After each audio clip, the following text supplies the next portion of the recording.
हर रोज बिना किसी एक्सेप्शन के टूर एक पुराने घिसे हुए रैग को खोलते हुए ऑयल में डुबोता था, फिर उसे ब्लेजिंग सन के नीचे ड्राई करता था और आखिर में अपनी उंगली काटकर उस खून से उस रैग पर रन सुकेरता था। ये रूटीन था उसका, एक ऐसा रूटीन जो देखने में जितना पागलपन लगे उसका मकसद उतना ही गहरा था। ये सब चलता रहा दिन पर दिन, जब तक एक दिन उसका मास्टर मौत के दरवाजे पर खड़ा नहीं हो गया। तभी टूर ने वो रैग निकाला जिसे उसने इतने केयर से तैयार किया था। उसने कहा, मास्टर जल्दी करो, इस बैनर ऑफ 10,000 सोल्स में प्रवेश करो। लेकिन जैंगलिंग का जवाब, प्योर एटीट्यूड, मूर्ख, मेरा कल्चरेशन लेवल तेरे से 3 टियर ऊपर है, तेरा ये रैग मुझे कभी कैप्चर नहीं कर सकता। वो इतना गुस्से में था कि उसने टूर को लगभग थप्पड़ मार मार कर खत्म कर दिया होता, लेकिन तभी टूर ने कुछ ऐसा कहा जिसने जैंगलिंग को जगह पर ही जमा दिया। टूर ने शांत आवाज में एक्सप्लेन किया, ये बैनर ऑफ सोल्स किसी को फोर्स नहीं करता, ये सोल्स को कैप्चर करके उन्हें फीड करता है। आप एंटर करें या न करें, ये आपकी चॉइस है, लेकिन अगर आप एंटर हो गए तो आपकी सोल प्रिजर्व रहेगी। जब तक आप कंप्लीटली नष्ट नहीं होते, एक ग्लिमर ऑफ होप रहेगी। शायद किसी दिन जब मैं इमॉर्टल बन जाऊं तो आपके लिए नया फिजिकल बॉडी भी बना सकूं। भाई, ये सुनकर जैंगलिंग का दिल तो पिघला, लेकिन मुंह से निकला गुस्सा। तू कावर्ड है, डिमोनिक सेक्ट के डिसाइपल में जरा भी क्रूरटी नहीं है। अगर दुनिया को पता चला कि तेरे पास इतने अस्टॉनिशिंग लेवल का बैनर ऑफ 10,000 सोल्स है तो तुझे अलाइव रहने देंगे क्या लोग? ये सिर्फ मुसीबत को इनवाइट करना है। टूर ने एक ही सवाल पूछा, मास्टर बस ये बताइए, एंटर करना है या नहीं? लंबी चुप्पी, फिर एक लंबी सांस। जैंगलिंग का सोल एक हरे रंग के धुएं में बदला, एक इल्यूसरी सिलुएट बना और धीरे धीरे बैनर की तरफ फ्लोट करने लगा। टूर ने जोर से आवाज लगाई, कैप्चर। बैनर की सरफेस थोड़ी सी कांपी और एक ही पल में जैंगलिंग की सोल अंदर समा गई। बैनर पर एक घोंसली फेस उभरा और अंदर से जैंगलिंग की हैरान आवाज आई, यह आर्टिफैक्ट तो एक्सेप्शनल है, सोल नरिशिंग इफेक्ट इतना अच्छा कैसे है? वो खुद सोच रहा था, अगर मैंने खुद यही मटेरियल्स यूज किए होते तो भी इतना फाइन रिजल्ट नहीं आता। और यही बात थी बैनर ऑफ 10,000 सोल्स, एक ऐसी यिन बेस्ड ऑब्जेक्ट है जो डेथ एनर्जी से पावर लेती है। टूर ने किलिंग के थ्रू फॉर्जिंग मेथड को रिफाइन किया था, जिससे डेथ एनर्जी और ज्यादा कॉन्सेंट्रेटेड हो गई थी। जैंगलिंग जितना सुन रहा था उतना ही हैरान होता जा रहा था। आर्टिफैक्ट फॉर्जिंग की दुनिया में ये लड़का उससे आगे सोच रहा था। उसके मन में एक ख्याल आया, क्या ये बच्चा जीनियस है? शायद ये सच में इमॉर्टल बन सकता है। लेकिन इन्हीं मिक्स्ड फीलिंग्स के बीच उसने देखा कि टूर अपनी उंगली उसकी लाश पर रख रहा है। तो क्या करने वाला है? मेरे बॉडी को ज़ॉम्बी बनाएगा? टूर का जवाब था बड़ा कैजुअल, मास्टर को वेस्ट क्यों करें? जैंगलिंग को इस बार वर्ड्स ही नहीं मिले, वो लिटरली चोक हो गया गुस्से से। कुछ दिन बाद टूर ने अपने मास्टर की बोन्स को केयरफुली स्टोर किया, स्टोरेज बैग में पैक किया और अपने कल्टीवेशन पाथ पर निकलने को तैयार हो गया, जब तक जैंगलिंग की आवाज नहीं आई। तुर, कहाँ जा रहा है तू? तुर को तब याद आया, ओ हाँ, मास्टर अभी कंप्लीटली मरे नहीं है। अभी तुर ब्रेथ स्पिरिट पैलेस पर था। अगला स्टेप था सी ऑफ ब्रेथ को कंडेंस करना। जैंगलिंग सोच रहा था कि टूर पहाड़ों में जाकर लिम्सी मशरूम्स कलेक्ट करेगा और ब्रेथ कंडेंसेशन पिल बनाएगा, स्टैंडर्ड प्रोसीजर। लेकिन टूर ने सर हिलाया, नहीं, मैं 10 साल लिम्सी से पिल बनाने में वेस्ट नहीं करूंगा। जैंगलिंग ने तुरंत पूछा, ब्लड रिफाइनिंग मेथड यूज करेगा, लेकिन अगर तूने ज्यादा लोगों को मारा तो रिजेंटमेंट आसमान तक पहुंचेगी और ऑर्थोडॉक्स कल्टीवेटर्स तुझे देख लेंगे, तेरे करंट लेवल पर तू बच नहीं पाएगा। लेकिन टूर ने एक अजीब सवाल पूछा, मास्टर, इंसान और जानवर में क्या फर्क है? जैंगलिंग एक सेकंड के लिए स्टंड रह गया। तू जानवरों के ब्लड से ट्रेन करना चाहता है? बकवास है ये। जब घोस्ट मास्टर ने तुझे ब्लड रिफाइनिंग मेथड सिखाई थी तो साफ कहा था, वाइल्ड बीस्ट्स का ब्लड यूज नहीं होता, ये सोल को डैमेज करता है। तुझे ना इंसान रहने देगा न घोस्ट। टूर शांत था। बुक्स में टाबूज लिखे हैं लेकिन कारण नहीं। मैं समझना चाहता हूँ, बीस्ट्स के ब्लड में ऐसा क्या है जो कल्टीवेटर्स को मैड कर देता है? शायद कोई सॉल्यूशन हो, हजारों सालों में किसी ने नहीं निकाला, शायद किसी ने निकाला हो और छुपा रखा हो। अगर मैं सिर्फ पुराने रास्तों पर चलता रहा तो इमोर्टैलिटी कैसे मिलेगी? जैंगलिंग के पास कोई जवाब नहीं था। वो चुप हो गया। उसने मन में सोचा, इस डिसाइपल को मैं खुद नहीं सिखा सकता, देखते हैं ये कहाँ तक पहुँचता है। थोड़ी देर बाद टूर जंगल में 4 वाइल्ड वुल्फ्स के पास पहुंचा। जैसे ही वो धीरे धीरे आगे बढ़ा, सबसे विजिलेंट वुल्फ ने कान खड़े किए और उसकी तरफ मुड़ा। टूर को रुकना पड़ा। ये पावरफुल था, ब्रेथ स्पिरिट पैलेस लेवल का कल्टीवेटर। अभी उसके पास मॉर्टल बॉडी थी। वक्त आ गया था कि डिसीज्ड मास्टर आखिरी बार काम आए। टूर ने स्टोरेज बैग खोला, ज़ॉम्बी निकाला और एक टिंकलिंग बेल बजाकर ज़ॉम्बी को वुल्फ्स की तरफ भेज दिया। ज़ॉम्बी को पेन नहीं था। वुल्फ्स के अटैक से उसका फ्लैश फटता रहा, लेकिन टूर ने डेमोनिक डिसिप्लिन की तरह एक भी सेकंड नहीं सोचा। बस बेल बजाता रहा, ज़ॉम्बी को फाइट करवाता रहा। आखिरकार ज़ॉम्बी ने सभी 4 वुल्फ्स को मार गिराया। टूर ने 2 वुल्फ्स ज़ॉम्बी को दे दिए उसकी एनर्जी की भरपाई के लिए और बाकी वुल्फ्स को स्किन करके उनका ब्लड निकाला। ब्लड रिफाइनिंग मेथड का एसेंस यही है, स्पिरिचुअल एनर्जी से भरे ब्लड से रिफाइनमेंट। इंसान हो या वुल्फ, हार्ट का ब्लड सबसे ज्यादा स्पिरिचुअल एनर्जी कैरी करता है। टूर ने वुल्फ के हार्ट से निकाले ब्लड को एग्जामिन किया और फिर उसे रूइन टेम्पल में लेकर गया। मैडनेस का कारण खोजना था। उसकी स्पिरिचुअल स्टेट अभी इतनी नहीं थी कि वो फ्रीली स्पिरिचुअल आर्टिफैक्ट्स कंट्रोल करे, इसलिए ये क्राफ्टिंग प्रोसेस था बिल्कुल वैसे जैसे कोई ऑयल गर्म करके कुकिंग कर रहा हो, हाथ से सब कुछ। कुछ देर में उसने आधा गोड ब्लड पिल्स तैयार कर लिया। अब जरूरत थी गिनी पिग्स की। तभी अचानक रूइंड टेम्पल के बाहर से फुटस्टेप्स सुनाई दिए। एक कपल अंदर आया, एक छोटा बच्चा उनके साथ था। जब उस आदमी आदमी ने वुल्फ की स्किन्ड और ब्लीडिंग कार्केस देखी तो वो पलटकर जाने लगा, लेकिन उसके साथ की औरत ने हिम्मत करके कहा, भाई क्या आप हमें थोड़ा मीट ब्रॉथ या ग्रूल दे सकते हैं? इस बच्चे ने 3 दिन से कुछ नहीं खाया। टूअर ने बस एक लाइन कही, मीटिंग इज डेस्टिनी, खाओ जितना चाहो। थोड़ी देर में तीनों को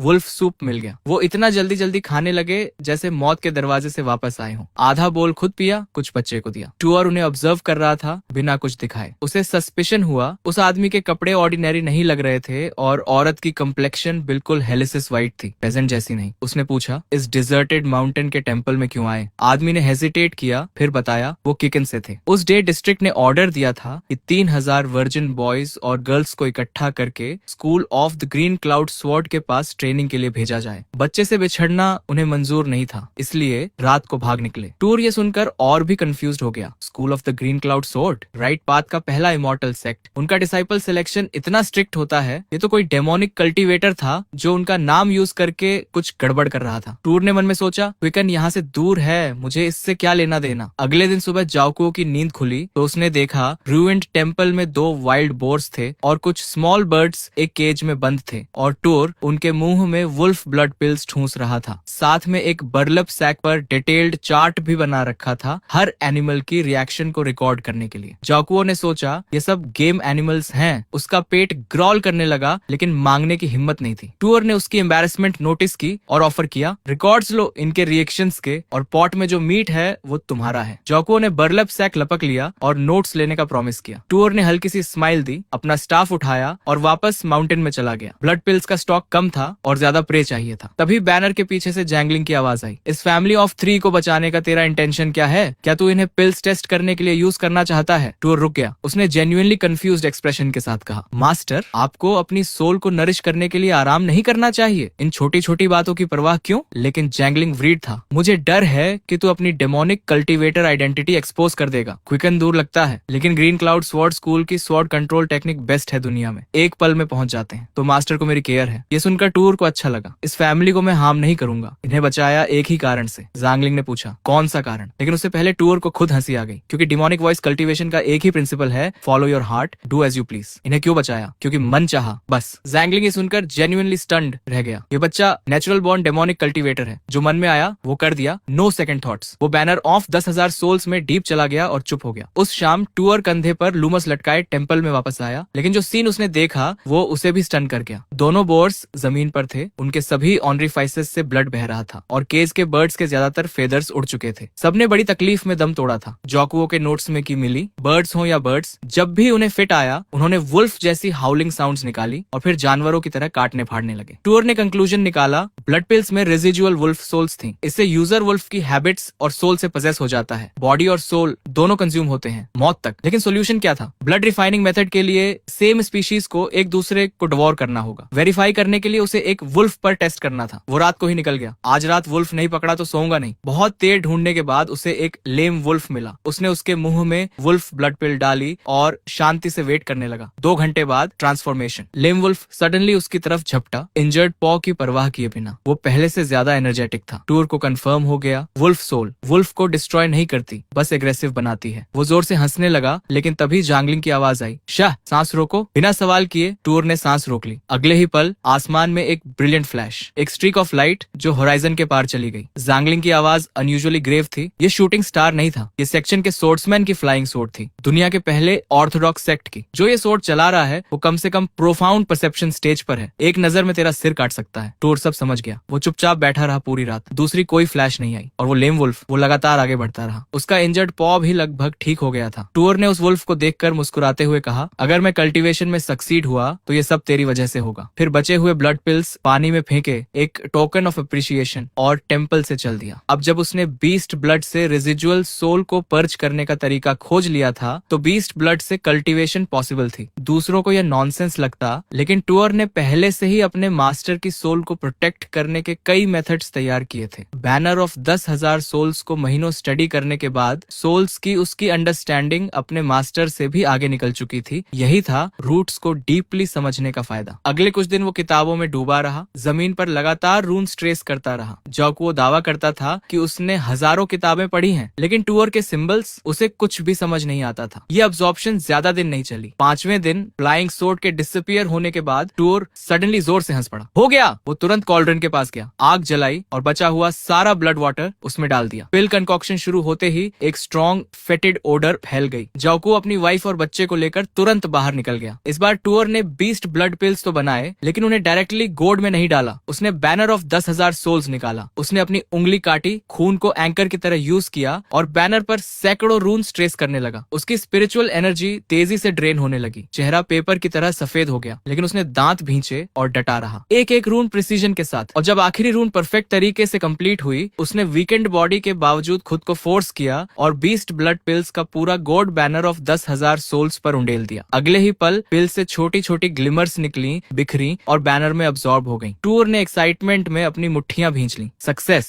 ये वही रेजिजुअल 20 सोल्स थी जो ब्लड पिल्स में थी, लेकिन उसकी खुशी ज्यादा देर नहीं टिकी। बैनर के अंदर से जंगलिंग की दहाड़ आई। तूने मुझे बेट की तरह यूज किया, टूर ने वीकली जवाब दिया। मास्टर, मेरे पास दूसरे बैनर ऑफ 10,000 सोल्स के लिए मटेरियल ही नहीं था। गुस्सा मत होइए, ये रेजिजुअल सोल्स आपके लिए नहीं थी। सच ये था कि जैंगलिंग उन सोल्स से डरता नहीं था। उसे गुस्सा था टूर की उस यूनिलैटरल एक्शन पर। जैसे ही उसे यह समझ आया, उसने एक झटके में उन सभी 20 सोल्स को स्कैटर कर दिया। टूर ने कंफर्म किया कि ब्लड पिल से 20 सोल्स पर्ज हो चुकी हैं और उन्हें केयरफुली फ्लास्क में वापस रख दिया। 3 दिन बाद जिन जानवरों ने नए ब्लड पिल्स खाए थे वो परफेक्टली हेल्थी थे। ये देखकर खुद जैंगलिंग भी रुक न सका। इस बच्चे ने सच में ब्लड रिफाइनिंग मेथड की प्रॉब्लम सॉल्व कर दी। डिमोनिक पाथ की बहुत सी सीक्रेट टेक्निक्स इनक्रेडिबली पावरफुल हैं, लेकिन उनके लिए ह्यूमन ब्लड की बड़ी क्वांटिटीज चाहिए। अगर उन्हें कैटल ब्लड से रिप्लेस किया जा सके तो क्या उन्हें फ्रीली यूज नहीं किया जा सकता? लेकिन तभी जैंगलिंग के मन में एक अजीब सवाल आया, तो क्या यह अब भी डिमोनिक वॉइस कहलाएगा? टूर को नहीं पता था मास्टर क्या सोच रहे हैं। वो रूइंड टेम्पल से निकला और उसने कुछ ऐसा कहा जिससे जैंगलिंग की आत्मा तक कांप गई। मास्टर, मैं क्विकन जा रहा हूँ। क्या तू पागल हो गया है? क्विकन में एक डीमन क्विंजियन सेक्ट के फार्मर का रूप धरकर वहां लोगों को मार रहा था, और इन दिनों क्विंजियन की फ्लाइंग सोर्ड की ग्लीम क्लियरली क्विकन की तरफ जा रही थी। ऑर्थोडॉक्स और डिमोनिक कल्टीवेटर्स एक ही जगह, ये सिचुएशन था एक्सप्लोसिव। लेकिन टूर का लॉजिक था 20 blood pills human blood pills से काफी कमजोर हैं। मुझे बड़ी क्वांटिटी में 20 ब्लड चाहिए पिल्स बनाने के लिए, और सिर्फ क्विकन जैसा प्रॉस्परस सिटी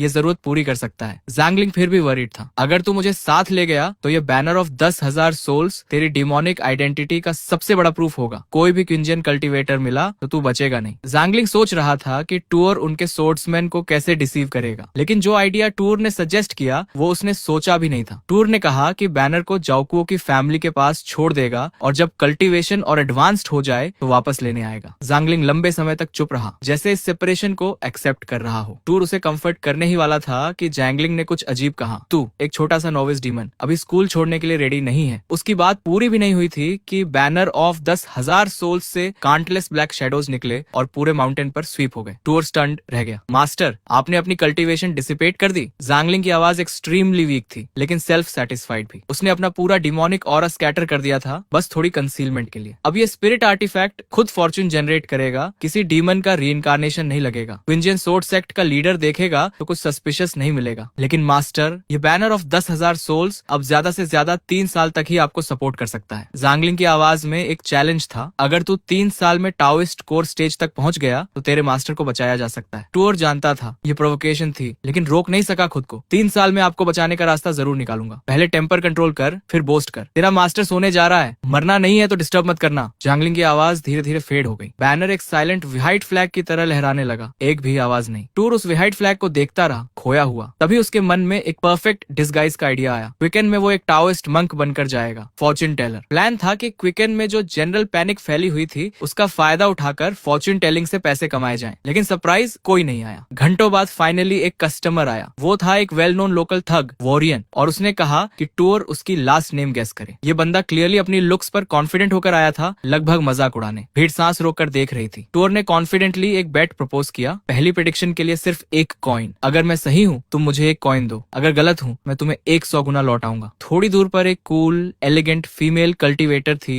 जो क्वाइटली टूर को ऑब्जर्व कर रही थी, जैसे कुछ वेरीफाई कर रही हो। भीड़ मन ही मन टूर के लिए डर रही थी, लेकिन उन्हें क्या पता था टूर को असल में फ्यूचर दिखता ही नहीं था। उसने बस फिंगर्स पर काउंट करने का नाटक किया, फिर शांति से बोला, तुम्हारा नाम वांग है ना? और लक था या स्किल? वो सही था। वांग पो भी अवाक था। टूर ने आगे कहा, दूसरी प्रेडिक्शन के लिए 2 कॉइन्स, तीसरी के लिए 4 और हर बार डबल। अगर मैं गलत हुआ तो 100 गुना। वांग पो भी मन ही मन हंसा, ये बेवकूफ हर बार कैसे सही होगा? डजन्स ऑफ प्रेडिक्शंस में से एक भी मिस करे तो कॉइन्स खाली हो जाएंगे। उसने जोर से चैलेंज एक्सेप्ट किया। भीड़ ने सोचा ये लड़का मौत मांग मांग रहा है। लेकिन अगले प्रेडिक्शंस में वांग पोबी की डेट ऑफ बर्थ, घर में कितने लोग, उसके कुत्ते के कोट का कलर, सब कुछ एग्जैक्टली सही। वांग पोबी की आंखें रेत से लाल हो गईं। जैसे ही वो अगली बेट करने वाला था, टूर ने शांति से कहा, तुम अब तक 18 बार हार चुके हो, तुम मुझे 5,24,287 कॉइन्स देते हो, कंटिन्यू करना है? ये सुनकर भीड़ के मुंह खुले के खुले रह गए। पहले तो एक कॉइन थी, फिर 2, ये लाखों में कैसे पहुंचा? वांग पोबी के पैर कांपने लगे। ठग है तू, कोर्ट में रिपोर्ट करूंगा। और वो भाग खड़ा हुआ। लेकिन टूर ने रोका नहीं। वो भीड़ की तरफ मुड़ा और बोला, शुक्रिया सबका, आज किसी से भी प्रेडिक्शन के लिए कुछ नहीं लूंगा। भीड़ ने तालियां बजाई। लोग वेल्थ, मैरिज, फ्यूचर सब पूछने लगे और टूर ने किसी को डिसअपॉइंट नहीं किया। हर प्रेडिक्शन एक्यूरेट। सनसेट तक वो लोगों की नजरों में एक लिविंग गॉड बन चुका था। फिर उसने थका हुआ दिखावा किया, बहुत ज्यादा माना खर्च हो गया और चला गया। पूरे दिन काम करके उसने कमाया था, सिर्फ एक कॉइन, लेकिन उसका मोरल हाई था। आज के बाद डिवाइन सीयर का नाम क्विकली फैलेगा। बड़े बड़े नोबल्स और मिस्टिक्स फेम की वजह से खुद चलकर आएंगे। यही प्लान था, थोड़े समय में बड़ा पैसा। लेकिन आज का काम खत्म, अब रेस्ट। वो एक छोटे आइसोलेटेड हट के पास पहुंचा और देखा कि वंग पोगब्रिट दरवाजे पर रिस्पेक्टफुली खड़ा था। टाओइस्ट मास्टर, मैंने उस ड्रामा में अच्छा काम किया ना? मेरे पिता बहुत बीमार हैं। आपने जो वादा किया था। टूर ने बिना एक वर्ड कहे अपने ब्रेस्ट पॉकेट से एक मेडिसिन पिल निकाला और उसे दे दिया। वंग पोगब्रिट ने टीयरफुली प्रॉमिस किया कि वो अपनी लाइफ कंप्लीटली बदल देगा। टूर उसकी पीठ देखकर मुस्कुराया और जैसे ही हट में घुसने वाला था, तभी पीछे से एक अनयूजुअल विंड साउंड आई। वो पलटा और एक कोल्ड एलिगेंट वुमन सामने खड़ी थी। टूर का दिल एक बीट के लिए रुक गया। उसने इनवॉलंटरीली बैनर ऑफ 10,000 सोल्स को अपनी मुट्ठी में कस लिया। यह औरत इतनी साइलेंटली उसके पीछे आ सकती थी। अगर वो चाहती तो एक बार में उसकी लाइफ एंड हो जाती। इससे पहले कि टूर कुछ पूछता, उस औरत ने साइलेंस तोड़ी। लिटिल सिस्टर के कुछ डाउट्स हैं, क्लैरिफाई करने हैं। टूर ने रिस्पेक्टफुली हाथ जोड़े। मे आई आस्क, आप कौन हैं? मैं क्विंगियन सोर्ड सेक्ट की 11वीं ऑफ ओवेन हूँ। ये सुनते ही टूर की मुट्ठी बैनर पर और टाइट हो गई। हालांकि क्विक्शियन सेक्ट के डिसाइपल्स आमतौर पर किलिंग टू स्टील जैसे एक्ट्स नहीं करते, मेरे मन में कुछ डाउट्स हैं, कोई मैलिस नहीं। टूर ने मेंटली रिलीफ की सांस ली। शुक्र है मास्टर ने डिमोनिक ऑरा पहले ही डिस्पेल कर दी थी। लेकिन अगले ही पल 11वीं ओवेन के शब्दों ने उसे चिल कर दिया। मैं काफी देर से तुम्हें सीक्रेटली ऑब्जर्व कर रही थी। मुझे सस्पेक्ट है कि तुम्हारा क्विक्शियन में हो रहे चाइल्ड अबडक्शन से कनेक्शन है। टूर ने जल्दी से एक्सप्लेन करना शुरू किया। आप मुझ पर बहुत मेहरबान हैं। मैं तो बस एक सॉलिटरी कल्टीवेटर हूँ जिसने अभी मेंटल कंसंट्रेशन स्टेज ही ब्रेक किया है। लेकिन 11वीं ओवेन और भी कंफ्यूज्ड हो गई। डिविनेशन मास्टर करने के लिए कम से कम मिस्ट्री पेनिट्रेटिंग स्टेज चाहिए। तुम्हारी प्रेडिक्शंस इतनी एक्यूरेट कैसे थी? क्या इतने सारे लोग तुम्हारे साथ मिला हुए थे? तू जवाब देने ही वाला था कि उसने सडनली सब्जेक्ट चेंज किया और एक इंटरेस्टिंग डील सामने आई। 11वीं इवेंट के पास ब्रेथ कंडेंसेशन पिल नहीं थी, लेकिन उसके पास मटेरियल्स थे। अगर तुम मेरे डाउट्स दूर कर दो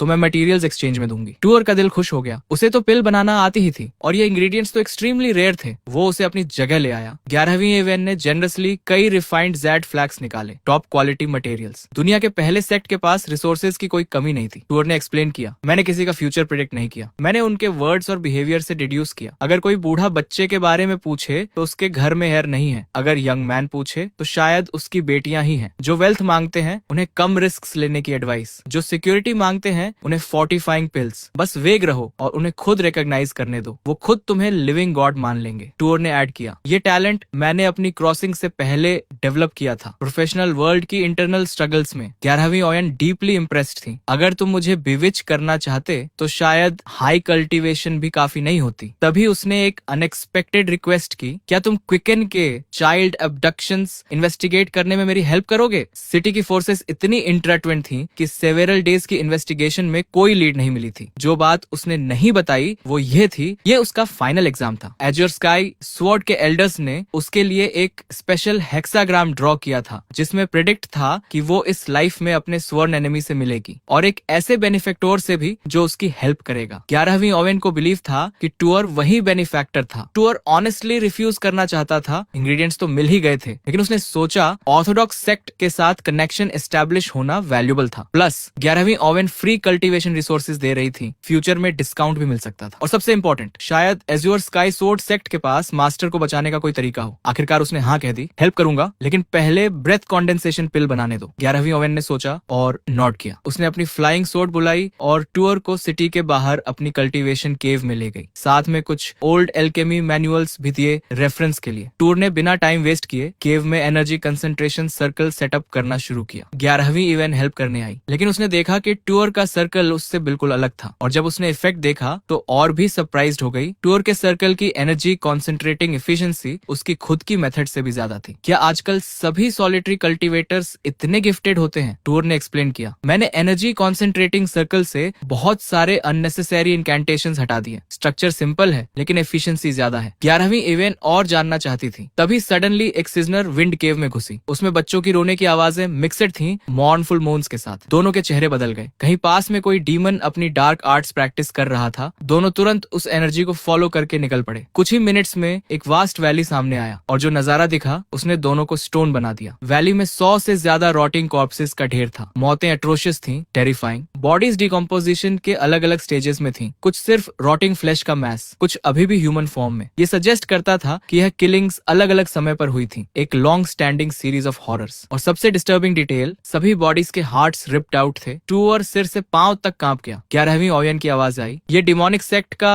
ब्लड रिफाइनिंग आर्ट है। एक डीमन ह्यूमन ब्लड से एलिक्सर्स कंकॉक्ट कर रहा है। ये वर्ड्स एक ब्लेड की तरह उसकी स्किन से ब्रश हुए। टूअर को सडनली समझ आया कि ऑर्थोडॉक्स सेक्ट्स डिमोनिक कल्टीवेटर्स को इतने रिलेंटलेसली क्यों हंट करते हैं। डिमोनिक पाथ के मेथड्स इतने ग्रूसम कि खुद उसी पाथ के टूअर को देखकर स्टमक टर्न हो गया। वैली में 3 साल के बच्चे भी थे। टूअर ने फ्राउन किया। मिस 11वीं, इन कॉर्प्सेस को देखकर लगता है ये कई दिन पहले से हैं। डीमन अभी इसी विसिनिटी में है, ये सर्टेन नहीं। कोई बात नहीं, मैं उसे ढूंढ लूंगी। 11वीं ओयन ने अपने राइट हैंड से स्वॉर्ड लीफ फॉर्मेशन बनाया। Thousands of sword lights threads बनकर उस पिट ऑफ कॉर्प्सेस के ऊपर एक नेट वीव करने लगे। इतनी स्विफ्ट कि टूअर की स्पिरिट आई भी उन्हें प्रॉपरली ट्रैक नहीं कर पाई। फिर वो नेट थाउजेंड्स ऑफ रून्स में ट्रांसफॉर्म हो गया, जैसे फायरवर्क्स बरसट हुई हो। लाइट डिस्पर्स हुई और एक ल्यूमिनस पाथ रह गई, स्ट्रेट अहेड पॉइंटिंग। डेवन 300 बेड्स नॉर्थ ईस्ट में है। टूअर ने मन में ग्रोन, 300 बेड्स, ये तो प्योर मैडनेस है। मिस 11वीं, हम डिमोनिक कल्टीवेटर्स बहुत पीछे हैं। ये जर्नी डेंजरस है, मैं आपकी सेफ्टी गारंटी नहीं कर सकता, लेकिन डीमंस को एलिमिनेट करना हमारा इम्पेरेटिव ड्यूटी है। ये लो 3 सोर्ड टैलिस्मन्स, तुम यही मेडिटेशन करो। 3 दिन में ज्यादा से ज्यादा 5 में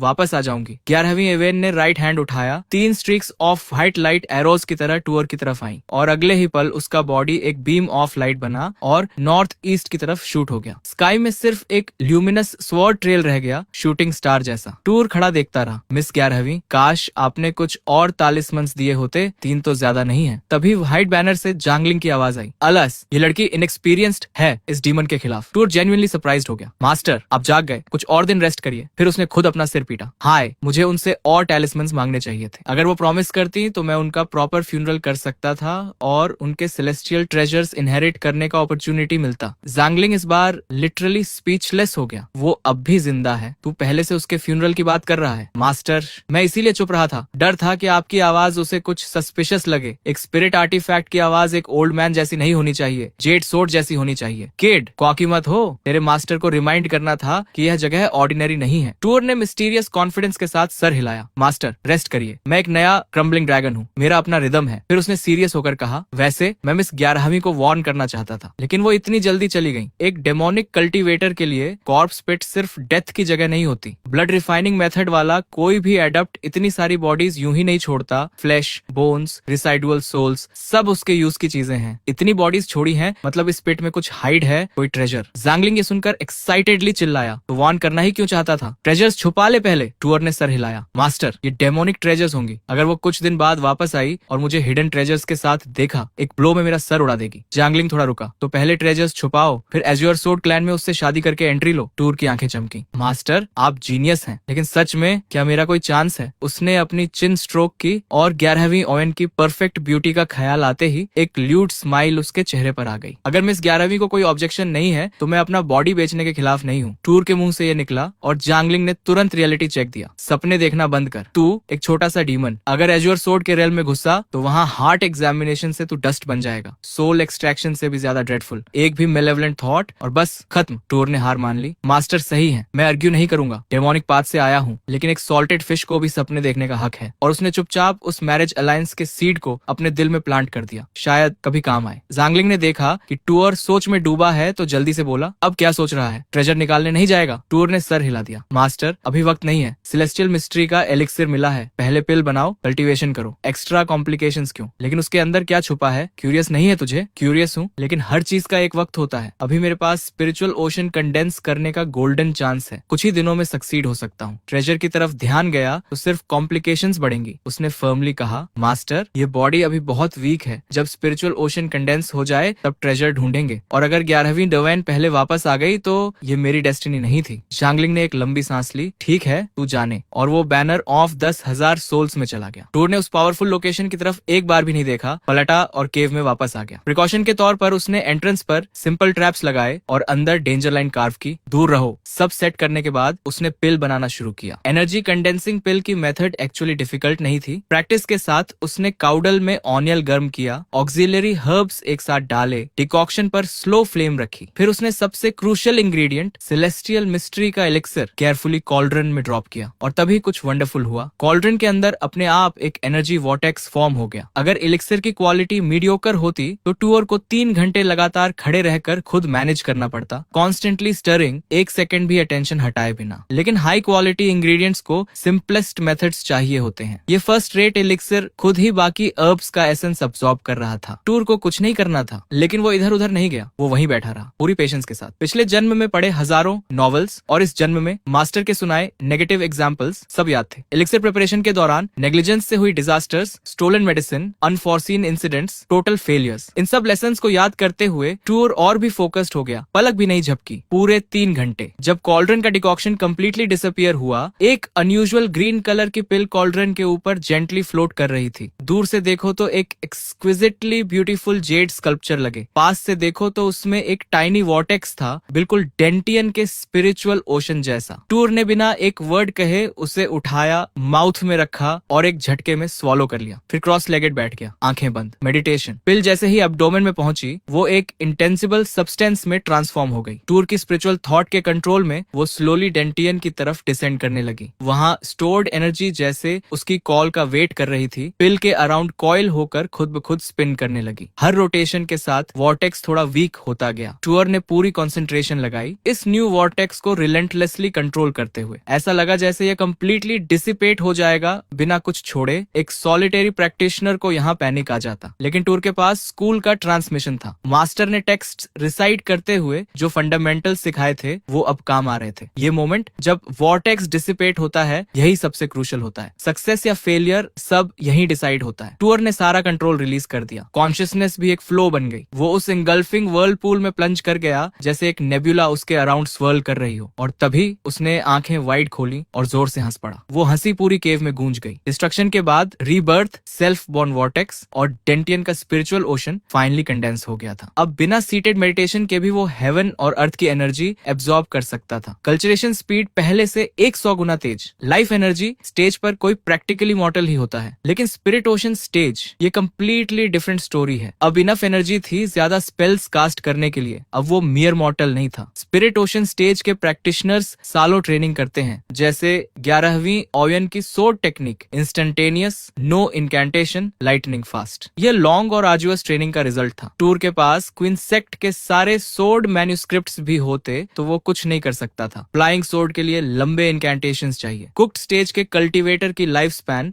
200 साल से ज्यादा नहीं होती। टाइम वेस्ट करने का लग्जरी नहीं है, इसीलिए कुक्ड स्टेज प्रैक्टिशनर्स एक टेक्निक को डेप्थ में मास्टर करते हैं कॉम्बैट के लिए। डिमोनिक पाथ पर कॉम्बैट टेक्निक्स वेरिड हैं, लेकिन ज्यादातर क्रूअल और विशियस। टूर कभी ब्लड थर्स्टी नहीं था, उसके चॉइसेस लिमिटेड थे। ये सोचकर थोड़ी मेलनकॉली आई, काश क्विंजियन सोर्ड आर्ट सीख पाता, दुनिया की बेस्ट टेक्निक। लेकिन ये इम्पॉसिबल ड्रीम था। क्विंजियन सेक्ट के स्ट्रिक्ट रूल्स, आउटसाइडर को ट्रू ट्रांसमिशन नेवर, जब तक मैरिज के थ्रू सेक्ट में न जाए। और अभी टूर के पास 11वीं दावनिके का फेवर इतना नहीं था। डेमोनिक आइडेंटिटी छुपाने का रिस्क लेते रहना था। एक बार अनमस्क हुआ तो क्वीन कल्ट उसे पीस बाय पीस कर देती, लेकिन अभी जल्दी नहीं। अभी कल्टीवेशन बड़ी है और उस मिस्टीरियस कॉर्प्स पिट को एक्सप्लोर करने का वक्त आ गया था। शायद कुछ अनएक्सपेक्टेड मिले। पास्ट लाइफ की मेमोरीज यूज करके बचे हुए मटेरियल से उसने कुछ बॉम्ब्स बनाए जस्ट इन केस। जब वो पिट पर वापस पहुंचा तो स्काई क्लियर था। वार्म सनलाइट ने सिनिस्टर एटमॉस्फेयर को थोड़ा डिस्पेल किया, लेकिन उस सनलाइट में बॉडीज और भी हॉरिफाइंग दिख रही थी। थैंकफुली टूर अब वो नॉविस टाइम ट्रैवलर नहीं था। इन महीनों में उसने इतनी ह्यूमन ट्रेजेडी देखी थी कि एक फोर्टिट्यूड डेवलप हो गई थी। उसने स्लोली पिट के अराउंड एक सर्कल लगाया, स्टोरेज बैग से एक पेयर ऑफ ट्विग्स निकाला, इनकैंटेशन रिसाइट किया और एक क्राई के साथ टिंडर बॉक्सेस जल उठे। बर्निंग वुड को ब्रश की तरह यूज करके उसने पिट के अराउंड ट्राइग्राम्स ट्रेस की। डेंटियन और mother of fire full speed पर स्पिन कर रहे थे। फायर का अनइंटरप्टेड फ्लो, ये सेंसेशन था अमेजिंग। जैसे लाइफ टाइम पूर रहा कोई आदमी सडनली रातों रात रिच हो जाए और पैसे पानी की तरह बहाए। थोड़ी देर में एक रफ सर्कल सेट हो गया, लाइफ सप्रेस करने के लिए, यांग स्ट्रेंथन करने के लिए। इस पिट में जो भी डेंजर हो, फायर के साथ कोई बड़ी गलती नहीं होगी। सर्कल स्लोली रोटेट होने लगा, एम्बियंट टेम्परेचर डिस्क्रीटली राइज होने लगा। फिर टूर ने डिस्प्लेसमेंट टेक्निक यूज की, कॉर्पसेस को पिट से बाहर निकालना था। Would moving technique, sound piercing technique, ये बेसिक आर्ट्स ऑफ कल्टीवेशन है, लेकिन कंजम्पशन कंसिडरेबल होती है। अवेकनिंग स्टेज में वुड मूविंग टेक्निक से ही पूरी कल्टीवेशन एग्जॉस्ट हो जाती थी। अब डेंटियन के साथ वो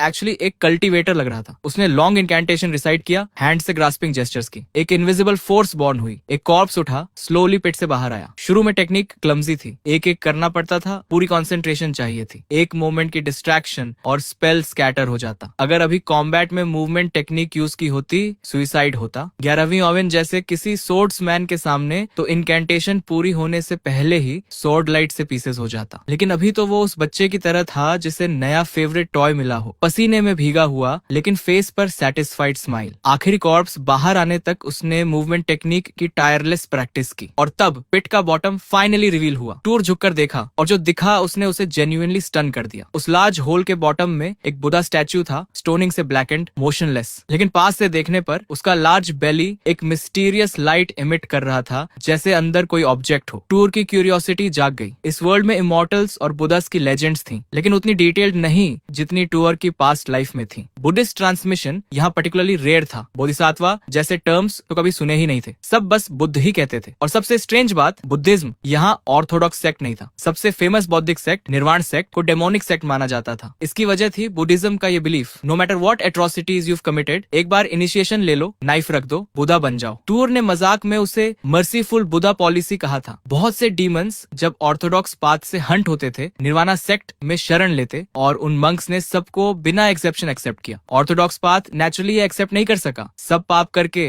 बस सर मुंडवा लो और सजा से बच जाओ। लेकिन बौद्ध स्कूल का अपना लॉजिक था, ordination already means transcending the profane world. तुम्हारे अपने रूल्स हैं, हमारे अपने, कोई किसी को कन्विंस नहीं कर सका। आखिरकार फोर्स ने डिसाइड किया। ऑर्थोडॉक्स और डिमोनिक वॉइसेस के बीच ग्रेट वॉर में निर्वाणा स्कूल का मास्टर ऑर्थोडॉक्स के हाथों मारा गया। स्कूल टेम्परेली साइलेंट हो गया। फिर रूमर आई कि एक निर्वाण डिसिप्लिन को सडनली एनलाइटनमेंट हुई, उसने सेक्ट छोड़ा और टेम्पल ऑफ बेनिवोलेसेंस बनाया, जो विरतसल्ली काम करता था, सिर्फ गुड फैमिलीज के बच्चों को एक्सेप्ट करता था, स्ट्रिक्ट प्रीसेप्ट्स फॉलो करता था। लेकिन निर्वाणा से ओरिजिन होने की वजह से बहुत कम लोग उसके बारे में जानते थे। अब इस स्ट्रेंज डिमोनिक बुद्धा स्टैच्यू के सामने टूर पूरी तरह सर्टन नहीं था कि इसका निर्वाणा से कनेक्शन था, लेकिन गट फीलिंग स्ट्रांग थी। वो मूवमेंट टेक्निक से उसे प्रोब करने वाला था। तभी अचानक उस डिमोनिक बुद्धा ने आंखें खोली। एक ही इंस्टेंट में दो गोल्डन बीम्स लाइटनिंग की तरह सीधे टूर के फेस की तरफ शूट हुई। लकीली टूर ने क्विकली रिएक्ट किया और साइड में डॉज किया, लेकिन डिमोनिक बुद्धा ने उसे लॉक कर लिया था। उसकी आंखों से निकली गोल्डन रेज एजाइल सर्पेंट्स की तरह टूर के बॉडी को हर डायरेक्शन से स्कावर करने लगी। और तभी टूर ने फील किया उसका बॉडी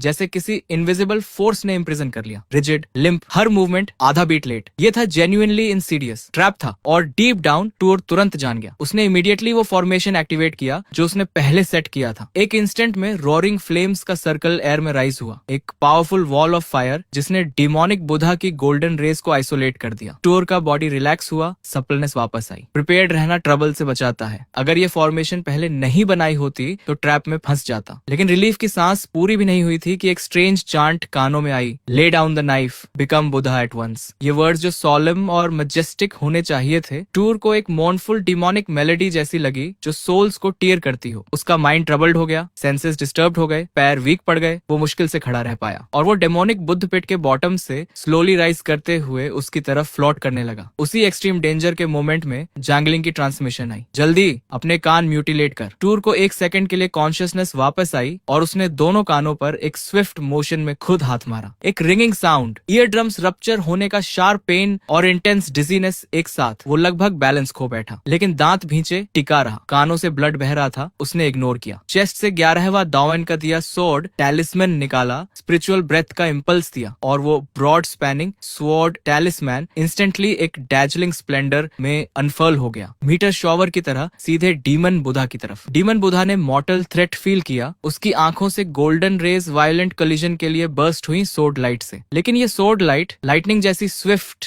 इरेजिस्टिबली पावरफुल, एक मेटालिक क्लैंग के साथ गोल्डन रेस को पियर्स करती हुई बुद्धा तक पहुंची। डिमोनिक बुद्धा का आधा सर स्लाइस ऑफ हो गया। गोल्डन इंटीरियर रिवील हुआ, ग्लीमिंग जैसे प्योर गोल्ड से फॉर्ज्ड हो। लेकिन इस एक स्ट्राइक ने टैलिस्मैन की पूरी पावर ड्रेन कर दी। लाइट वैनिश हुई, ऐश बनकर हवा में फ्लोट होने लगी। टूर ने देखा स्टैचू का आधे से ज्यादा सर मिसिंग था, ईयर ड्रम्स रप्चर हो चुके थे, कोई साउंड नहीं सुन सकता था। यह भी नहीं पता था कि डीमन बुद्ध की डीमिक म्यूजिक डिसिपेट हुई या नहीं। लेकिन वो डिमोनिक बुद्धा अभी भी एयर में सस्पेंडेड था, कंप्लीटली डिस्ट्रॉयड नहीं हुआ था। अब कंजूसी का वक्त नहीं था। बिना हेजिटेशन के उसने सेकंड सोर्ड टैलिस्मैन लॉन्च किया, साथ में एक प्रिपेयर्ड बॉम्ब भी। एक डेफनिंग रोर के साथ एक और रेजर शार्प सोर्ड बीम ने एयर को चीरा और स्टैचू को दो हिस्सों में क्लीव कर दिया। दोनों हाफ्स स्काई से गिरे और उसके बेली का सारा कंटेंट कैस्केडिंग साउंड के साथ जमीन पर बिखर गया। टूर ने थर्ड सोर्ड टैलिस्मैन हाथ में टाइट ग्रिप किया, पूरी गार्ड पर। काफी देर वेट करने के बाद जब कंफर्म हो गया कि स्टैचू की स्पिरिचुअल ब्रेथ कंप्लीटली डिसिपेट हो चुकी है, रीजनरेशन की कोई पॉसिबिलिटी नहीं, तब जाकर उसने एक ग्रिमेस किया और जमीन पर बैठ गया। इस फाइट ने उसकी स्प्लीन भी तोड़ दी, लिटरली ब्लडी। लेकिन प्रैक्टिशनर्स की कॉन्स्टिट्यूशन ऑर्डिनरी लोगों से अलग होती है। रप्चर्ड ईयर ड्रम पेनफुल जरूर था, लेकिन माइनर इंजरी थी। मेडिसिन लो, वुंड ट्रीट करो, क्विकली रिकवर। लेकिन अभी उसके पास पेन की चिंता करने का टाइम नहीं था। कई बार चेक करने के बाद कि कोई डेंजर नहीं है, वो उस लार्ज पिट में जंप कर गया। ईयर ड्रम्स तो एक साइड की बात थी, जो चीज उसे एक्चुअली सैड कर रही थी वो थी 11वीं ओवेन के दिए 3 में से 2 सोर्ड टैलिस्मैन्स गॉन। सिर्फ एक बचा था। जब वो वापस आएगी, अपॉर्चुनिटी मिलने पर कुछ और मांग लूंगा, उसने मन में सोचा। स्टैच्यू स्प्लिट होने पर बहुत सारे ऑब्जेक्ट्स स्कैटर हुए थे। अब देखना था कि लॉस हुआ या गेन। डिमोनिक बुद्धा के अंदर का कंटेंट क्वाइट अबंडेंट था। जेड फ्लास्क्स, एलिक्सर्स ओवरफ्लो कर रहे थे। लेकिन जब सोर्ड ने स्टैच्यू को सीवियर किया तो बहुत से एलिक्सियर्स वाटर से टेंट हो गए, यूजलेस। जो बचे उनमें से ज्यादातर ह्यूमन ब्लड एलिक्सियर्स थे। डेंटियन और मेरिडियंस कंडेंस करने में हेल्प करते हैं। डेली एनर्जी सप्लीमेंट भी, माइनर वुंड्स भी हील करते हैं। अभी दोनों कान डेफ थे, एग्जैक्टली यही चाहिए था। लेकिन इन ब्लड एलिक्सर्स के कंसिडरेबल साइड इफेक्ट्स थे। टूर ने जल्दबाजी नहीं की। बाकी ऑर्डिनरी चीजें थी, counter poison objects, parasitic insects वगैरह, बस इतना। और वो वहां खड़ा था, एक ग्रिनिंग पुअर डेविल की तरह। एलिक्सर्स के अलावा 2 स्पिरिट टैलिस्मैन्स भी थे। एक तो सोर्ड एनर्जी से ऑलरेडी शैटर हो चुकी थी, यूजलेस। दूसरी टूर ने रिकॉग्नाइज किया, डिमोनिक सेक्ट की infamous blood burning spell. Blood को फ्यूल की तरह यूज करो, एक बार इग्नाइट करो, फ्लैश और ब्लड कंप्लीटली डेसिकेट होने तक बर्न करती रहती है। Extremely wicket technique. ज़ैंगलिंग ने उसे ये स्पेल सिखाई थी, प्रिंसिपल समझता था, लेकिन एग्जीक्यूट करना एक्सट्रीमली डिफिकल्ट था। Too complicated, too tedious, lengthy preparations, immense spiritual energy, cooked stage के किसी हम्बल कल्टिवेटर की रीच से बाहर। ये टैलिस्मैन वैल्यूबल था, उसने रख लिया। लेकिन सच ये था, क्विंगियन स्कूल के सोर्ड टैलिस्मैन्स दुनिया में सबसे प्रेशियस हैं और उन्हें इन कॉमन ऑब्जेक्ट्स के लिए ट्रेड किया, ये थोड़ा वेस्टफुल था। अगर बस यही मिलता तो ये treasure hunting expedition complete loss होती। लेकिन फॉर्चुनेटली 3 और चीजें थी। एक लॉन्ग ब्लैक बैनर, एक क्रिस्टलिन शाइनिंग टाइगर सोल और एक थ्रेड बाउंड बुक जो देखने में बिल्कुल ऑर्डिनरी लग रही थी। ब्लैक बैनर को देखते ही टूर ने रिकॉग्नाइज किया, demonic artefact, banner of 10,000 souls. लगता था हर डीमन के पास एक होती है, लेकिन यह उसकी खुद की क्रूड बनाई हुई से फार सुपीरियर थी। उसने बैनर रख दिया और टाइगर सोल उठाया एग्जामिन करने के लिए। लेकिन जैसे ही उसने क्लियरली देखा, उसके हाथ लगभग छूट ही गई। इस पाम साइज टाइगर सोल के अंदर एक चाइल्ड इम्प्रिजन था, कोई 7-8 साल का, कर्ल्ड अप, श्रंकन, सील्ड इनसाइड। पास से देखा तो पूरे बच्चे पर नीडल पॉइंट से भी छोटे कर्स रून्स थे। ये था स्पिरिचुअल कर्स का बच्चा, पोजेशन के लिए स्पेशली प्रिपेयर्ड। टूर इनवॉलंटरीली कांप गया। ये टाइगर सोल, इसके पीछे की क्रूअल्टी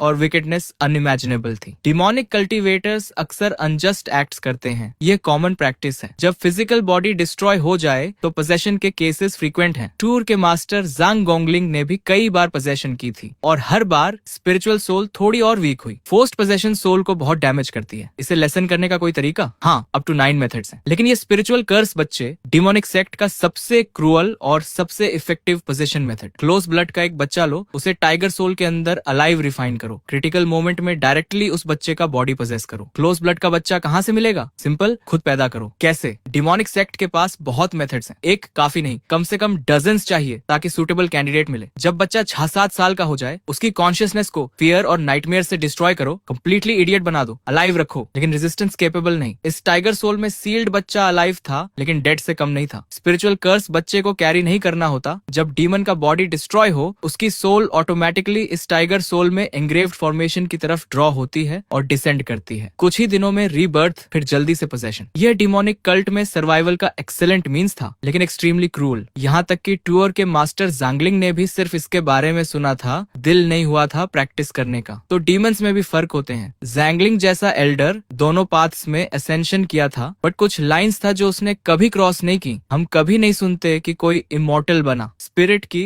नेचर कल्टीवेशन से डायरेक्टली रिलेटेड नहीं नहीं है, लेकिन जो सबसे डिटर्मिन्ड होते हैं उनके पास डिफिकल्टीज ओवरकम करने का बेस्ट चांस होता है। जो ऑलमोस्ट देयर रहते हैं वो क्रूशल मोमेंट पर कुछ मिस कर जाते हैं, और शायद वही कुछ इमॉर्टल और मॉर्टल के बीच का डिफरेंस है, लाइफ और डेथ के बीच का। टूर ने मन में एक साइलेंट प्रॉमिस किया, वो सेम मिस्टेक्स नहीं करेगा। फिर उसने थॉट्स रिफोकस की। अब समझ आया ये कॉर्प्स पिट और डिमोनिक बुदा का पर्पस था इस स्पिरिचुअल कर्स बच्चे को प्रोटेक्ट और नरिश करना, ताकि डीमन क्रिटिकल मोमेंट पर एस्केप कर सके। इसीलिए डिमोनिक बुदा के अंदर इतना सब था, एलिक्सर्स, टैलिस्मन्स, आर्टिफैक्ट्स। डीमन अपने पोजेशन थ्रू रिबर्थ के लिए प्रिपेयर कर रहा था, पोजेशन के बाद इमीडिएटली डिफेंड करने के मीन्स। इन टाइम्स में डिमोनिक वॉइस का हिस्सा बनने के लिए सिर्फ रूथलेस होना काफी नहीं, एक्सट्रीमली कॉशियस भी होना पड़ता है। एक साई के बाद टूर को स्पिरिचुअल कर्स बच्चे की चिंता हुई। जो डीमन इसे क्रिएट कर सकता है वो कोई बेनेवोलेंट बीइंग नहीं है, इजी ओपोनेंट नहीं होगा। क्या 11वीं दावैन उसे डिफीट कर पाएगी? और अगर उसने उसे स्लैश भी किया तो वो तुरंत इस बच्चे में पोजेस नहीं हो जाएगा? टूर को सडनली लगा टाइगर सोल उसके हाथ में हॉट हो रही है। अगर ये ग्रेट डीमन उसके सामने रिबॉर्न हो गया, वो डेड था। या तो इसे फेंक दो या डिस्ट्रॉय कर दो, नहीं तो बड़ी डिजास्टर। उसने कॉशियसली टाइगर सोल एक साइड रखी और अपनी लेटेस्ट फाइंड निकाली। वो thread bound book, ordinary appearance, लेकिन वाटर से सोक थी और इंक कंप्लीटली स्मियर हो चुकी थी, कुछ पढ़ा नहीं जा सकता था। मटेरियल भी स्पेशल नहीं लग रहा था, सबसे कॉमन टाइप। लेकिन अगर ये ऑर्डिनरी थी तो इतने सारे प्रेशियस ट्रेजर्स के बीच क्यों रखी थी? उसने क्लोजली एग्जामिन किया और फाइनली कुछ अनयूजुअल नोटिस किया। कवर पर एक थिन व्हाइट मार्क था, उंगली से जेंटली रब करने पर स्लाइटली फेड हुई। बस यही स्ट्रेंज था, इतनी ऑर्डिनरी बुक पर सिर्फ यह एक मार्क। अगर नॉर्मल बुक होती तो इतनी बार यूज होने पर डॉग ईयर्ड कॉर्नर्स, क्रीसीज होती, लेकिन ये कंप्लीटली न्यू। ये व्हाइट मार्क अभी अभी बनी थी। ये थॉट आते ही टूर उछल गया। डिमोनिक बुदा को क्रैक करने वाली सोर टैलिस्मैन ने भी इस बुक पर बस एक स्क्रैच छोड़ी थी। उसने टीयर करने की कोशिश की, कुछ नहीं। डैगर से पियर्स करने की कोशिश, कुछ नहीं। एक भी पेज नहीं मुड़ी, एक भी ट्रेस नहीं। ये बुक ट्रू ट्रेजर थी। कोई वंडर नहीं कि डीमन बुदा की बेली में थी। बिना कंटेंट पढ़े भी इसे क्लोथिंग के नीचे रखो तो ये ब्लेड्स और एरोस के अगेंस्ट इम्पेनिट्रेबल आर्मर बन जाए। लेकिन इसकी असली वैल्यू तो उसके इंस्क्रिप्शंस में थी। इतने प्रेशियस मीडियम पर जो लिखा हो वो एक्सेप्शनल ही होगा, कोई डिमोनिक लॉर्ड का इनहेरिटेंस। टूर ने स्पिरिचुअल एनर्जी इम्ब्यू करने की कोशिश की। थ्योरी में इसका कोई इफेक्ट नहीं होना चाहिए था, टेक्स्ट इनक्रिप्टेड था, इतनी आसानी से रिवील नहीं होता। लेकिन टूर वर्ल्ड ट्रेवर्स करके आया था, थोड़ी लक तो उसके साथ थी। स्पिरिचुअल एनर्जी पेनिट्रेट हुई और वो ब्लर्ड कैरेक्टर्स गोल्डन लाइट में ट्रांसफॉर्म होने लगे, एयर में फ्लोट करने लगे। जो वर्ड्स उभरे, out of compassion, accumulating merits, vowing to save all beings, mace in hand, he opens the gates of hell. The pearl in his skin illuminates the entire universe. और फिर वेनेरेबल क्षितिगर्भा बोधिसत्व। ये पढ़कर tour literally speechless हो गया। ये तो क्षितिगर्भा के original वाव सूत्रा जैसा था। अपनी पास्ट लाइफ में यूनिवर्सिटी में इजी एडमिशन के लिए उसने आर्कियोलॉजी जैसा अनपॉपुलर मेजर चूज किया था। ग्रेड्स कम चाहिए थे और प्लान था ग्रेजुएशन के बाद सिविल सर्विस एग्जाम। मेजर कोई भी हो, क्या फर्क पड़ता था। लेकिन अगेंस्ट ऑल ऑड्स वो कंप्लीटली इमर्स्ड हो गया। एंशिएंट बुक्स जो ऑर्डिनरी लोगों को समझ नहीं आते वो उसे फैसिनेट करते थे। टाइम किल करने गया था, लेकिन टॉप ऑफ क्लास ग्रेजुएट हुआ। थीसिस एडवाइजर उसे मास्टर्स के लिए रखना चाहते थे। वो नॉलेज बाद में करियर में कभी यूजफुल नहीं हुई, बजाय उसके एक्सप्रेशंस रीड करना और फ्लैटरी ही काम आया सर्वाइव करने के लिए। लेकिन जिंदगी ट्विस्ट से भरी है। किसे पता था कि यही यूजलेस नॉलेज इस दूसरी दुनिया में उसकी फाउंडेशन बन जाएगी। कल्टीवेशन मेथड्स को क्विकली ग्रास्प करना दूसरों को लगता था नेचुरल बॉर्न जीनियस है। यही है, एक साइड पर लूज करो, दूसरी साइड पर विन। हालांकि दोनों वर्ल्ड्स में सिमिलैरिटीज थी, डिफरेंसेस भी बहुत थे। जैसे ट्राइग्राम्स, इस वर्ल्ड में बुक ऑफ चेंजेस पूरी तरह प्रिजर्व नहीं थी, फ्रैगमेंट्स थे, बहुत मॉडिफिकेशंस के साथ। बुद्धिस्ट टेक्स्ट्स तो और भी रेयर थे। इस वर्ल्ड के प्रैक्टिशनर्स को बुद्धा का नाम तक नहीं पता था। क्षितिगर्भा बोधिसत्व तो बहुत डर की बात। जो थोड़े सूट्रास सर्कुलेट करते थे वो अप्रोक्सीमेट थे, पास्ट लाइफ के बुद्धिस्ट क्लासिक्स से बहुत फार। लेकिन इस बुक में यह शिमरिंग लाइंस पास्ट लाइफ के क्षितिगर्भा ओरिजिनल वाव सूत्रा के एग्जैक्ट ओरिजिनल टेक्स्ट से मैच कर रहे थे। और बोधिसत्व का नाम भी मेंशन था। ये एक्स्ट्रॉर्डिनरी था। किसने ये वर्ड्स यहाँ छोड़े, किसने ये सूत्रा पढ़ा था? एक्साइटमेंट सर्ज हुई। इम्पेशेंटली उसने पेजेस लीफिंग शुरू की। कैरेक्टर्स फ्लोट, कंबाइन, रिफॉर्म होते रहे, नया कंटेंट बनता रहा। लेकिन कुछ पेजेस बाद फ्राउन। वो ओपनिंग सेंटेंसेस के बाद ओरिजिनल क्षितिगर्भ सूत्र का टेक्स्ट नहीं था, एक कल्चरेशन टेक्निक थी अनफथामेबल डेप्थ की। अगर ये पूरी क्षितिगर्भ सूत्र होती तो वो कंफर्म कर सकता था कि पास्ट लाइफ के सूत्रास का इस वर्ल्ड से स्पेशल कनेक्शन है। इस बुक के ऑथर को फाइंड कर सकता था, शायद समझ पाता कि वर्ल्ड्स ट्रैवर्स क्यों हुआ, शायद वापस जाने का चांस भी मिलता। लेकिन बस शुरू के कुछ सेंटेंसेस थे जैसे पेजेस टॉर्न होकर रीअसेंबल हुई हो। जिसने भी ये कंपाइल किया उसे शायद ओरिजिनल टेक्स्ट की ओरिजिन पता ही नहीं थी। लेकिन डिसअपॉइंटमेंट एक मोमेंट में ही रिप्लेस हो गई, क्योंकि आगे जो कंटेंट था वो प्रोफाउंडली अल्यूरिंग था। बुक में एक एक्सट्रीमली एडवांस टेक्निक्स का सेट डिस्क्राइब था, 4 वॉल्यूम्स में, अबाउट, क्वेश्चन, प्रैक्टिस, सब कुछ सोल और स्पिरिट पर एक्ट करता जाता था। जैंगलिंग की सोल प्रिजर्व करने के लिए टूर ने पहले ही सोल के बारे में एक्सटेंसिवली स्टडी किया था। अब इन नोट्स के साथ कंपेयर करने पर म्यूचुअल कन्फर्मेशंस मिली, ग्रेट बेनिफिट्स डिराइव्ड हुए। लेकिन जितना डीपर गया उतना ही प्रोफाउंड और मिस्टीरियस लगा। और अनफॉर्चुनेटली ये सारे सीक्रेट्स सोल को वुंड करने या ब्रेक करने के लिए थे। अगर कोई ऐसी सीक्रेट टेक्निक होती जो सोल को नरिश और प्रोटेक्ट करे तो शायद मास्टर को बचाया जा सकता था। लेकिन ऐसी गुड थिंग कहाँ होती, खुद ही ढूंढनी पड़ेगी। यही सोच रहा था कि तभी उसके कंधे पर एक विगरस टैप पड़ी। उसने पलटा। व्हाइट फ्लैग पर जैंगलिंग का फेस उभरा था। वो एंग्शियसली कुछ बताने की कोशिश कर रहा था। टूर ने एक हेल्पलेस एक्सप्रेशन दिया। मास्टर, आपको याद है ना, आपकी आवाज मुझे सेव करने में मेरे ईयर ड्रम्स शैटर हुए हैं। अभी मुझे एक भी वर्ड सुनाई नहीं दे रहा। टूर के पास कोई चॉइस नहीं था। उसने व्हाइट बैनर को एक टोस्ट ऑफर किया। जैंगलिंग फ्यूरियस था। उसने अपनी फिंगर से बैनर पर लिखा, क्विंगियन सोर्ड्समैन के वापस आने से पहले इस कर्स्ड हेड को जल्दी छुपा ले। टूर ने लिखकर जवाब दिया, मास्टर, इसके अंदर जो बच्चा है वो मेरे ब्लड का नहीं है। छुपाने से क्या फायदा? जैंगलिंग ने और तेजी से लिखा, ब्लड टाइज जरूरी नहीं। कर्स्ड हेड एक एक्सेलेंट होस्ट बॉडी है, रैंडम पोजेशन से कहीं बेहतर। मैंने तुझे रिचुअल ऑफ ब्रेकिंग लीप्स सिखाया था। जल्दी ओरिजिनल लीप डिस्ट्रॉय कर, इस कर्स्ड हेड को अपनी सोल से बाइंड कर, एक एक्स्ट्रा लाइफ मिलेगी। टूर ने सर हिलाया, मास्टर, मेरा किल लेवल बहुत लो है। सोल लिंक ब्रेक होगी या नहीं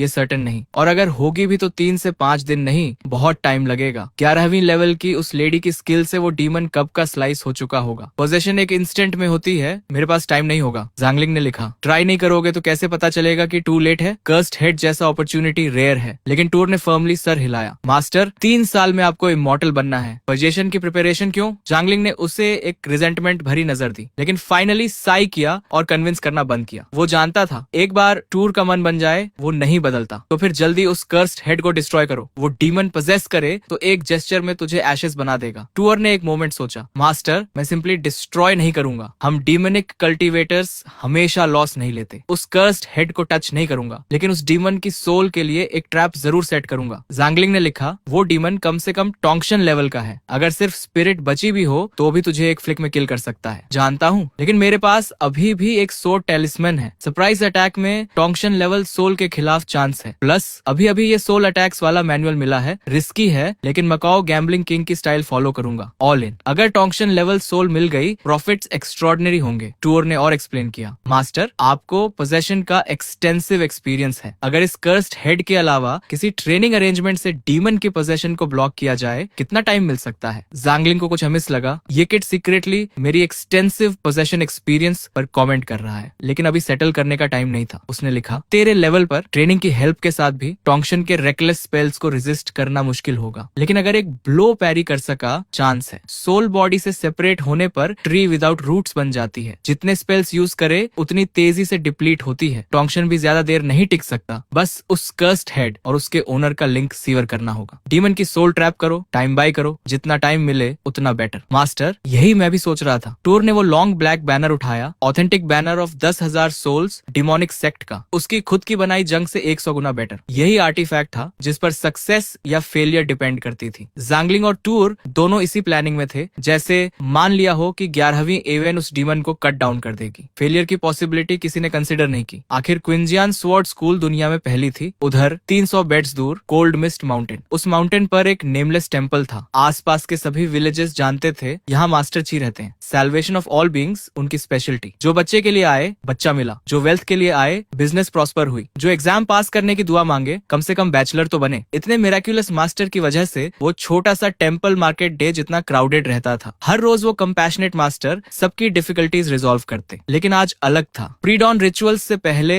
जो फेथफुल पहला इंसेंस स्टिक जलाने आए थे, टेम्पल के बाहर ही रुक गए। एक invisible barrier of golden light कोई थ्रेशोल्ड क्रॉस नहीं कर सकता था। लोगों ने सोचा ये मास्टर का कोई डिवाइन मैनिफेस्टेशन है। घुटने टेक कर 300 बार कोटो किया, लेकिन हटे नहीं, वेट करते रहे। जैसे ही गोल्डन लाइट फेड हो, पहले अंदर घुसेंगे। टेम्पल के अंदर ग्रेट हॉल में बुद्धा स्टैच्यू के नीचे वो एमिनेंट मंक मास्टर ची बैठे थे। हैंड्स क्लास्प्ड सूट्रास रिसाइट कर रहे थे। उनके पीछे पेल येलो रोब में एक वुमन खड़ी थी। 11वीं ओवेन। 300 अरेस्ट की चेस, आधी रात की और सर्च, और फाइनली यहाँ पहुंची थी। क्लू इस मंक की तरफ पॉइंट कर रही थी, लेकिन 11वीं इवेन ने इमीडिएटली एक्ट नहीं किया। पहले मैटर का हार्ट समझना था। As your cloud sword sect के स्ट्रिक्ट रूल्स, इनोसेंट्स को किल करना या राइटियस को फॉलरूली कंडेम करना absolutely forbidden. Current Buddhism technically demonic voice नहीं था। हेटेरोडॉक्स जरूर था, लेकिन सॉलिड एविडेंस चाहिए था। लेकिन वो टेम्पल में घुसी भी नहीं थी। इंटेंशन बताई भी नहीं थी कि मंक ने चारों डायरेक्शंस को कॉल किया और सभी वर्शिपर्स को बाहर कर दिया। मास्टर, इसका क्या मतलब? मंक ने नामो अमिताभा रिसाइट किया। फिर 11वीं ओवेन से बोला, डिसाइपल, मैं देख रहा हूँ तुम्हारे अंदर मर्डर का भाव है। जो भी मोटिव हो, इनोसेंट को हार्म मत करो। ये मंक जेन्युइनली कंपैशनेट लग रहा था। क्या यही वो डीमन था जो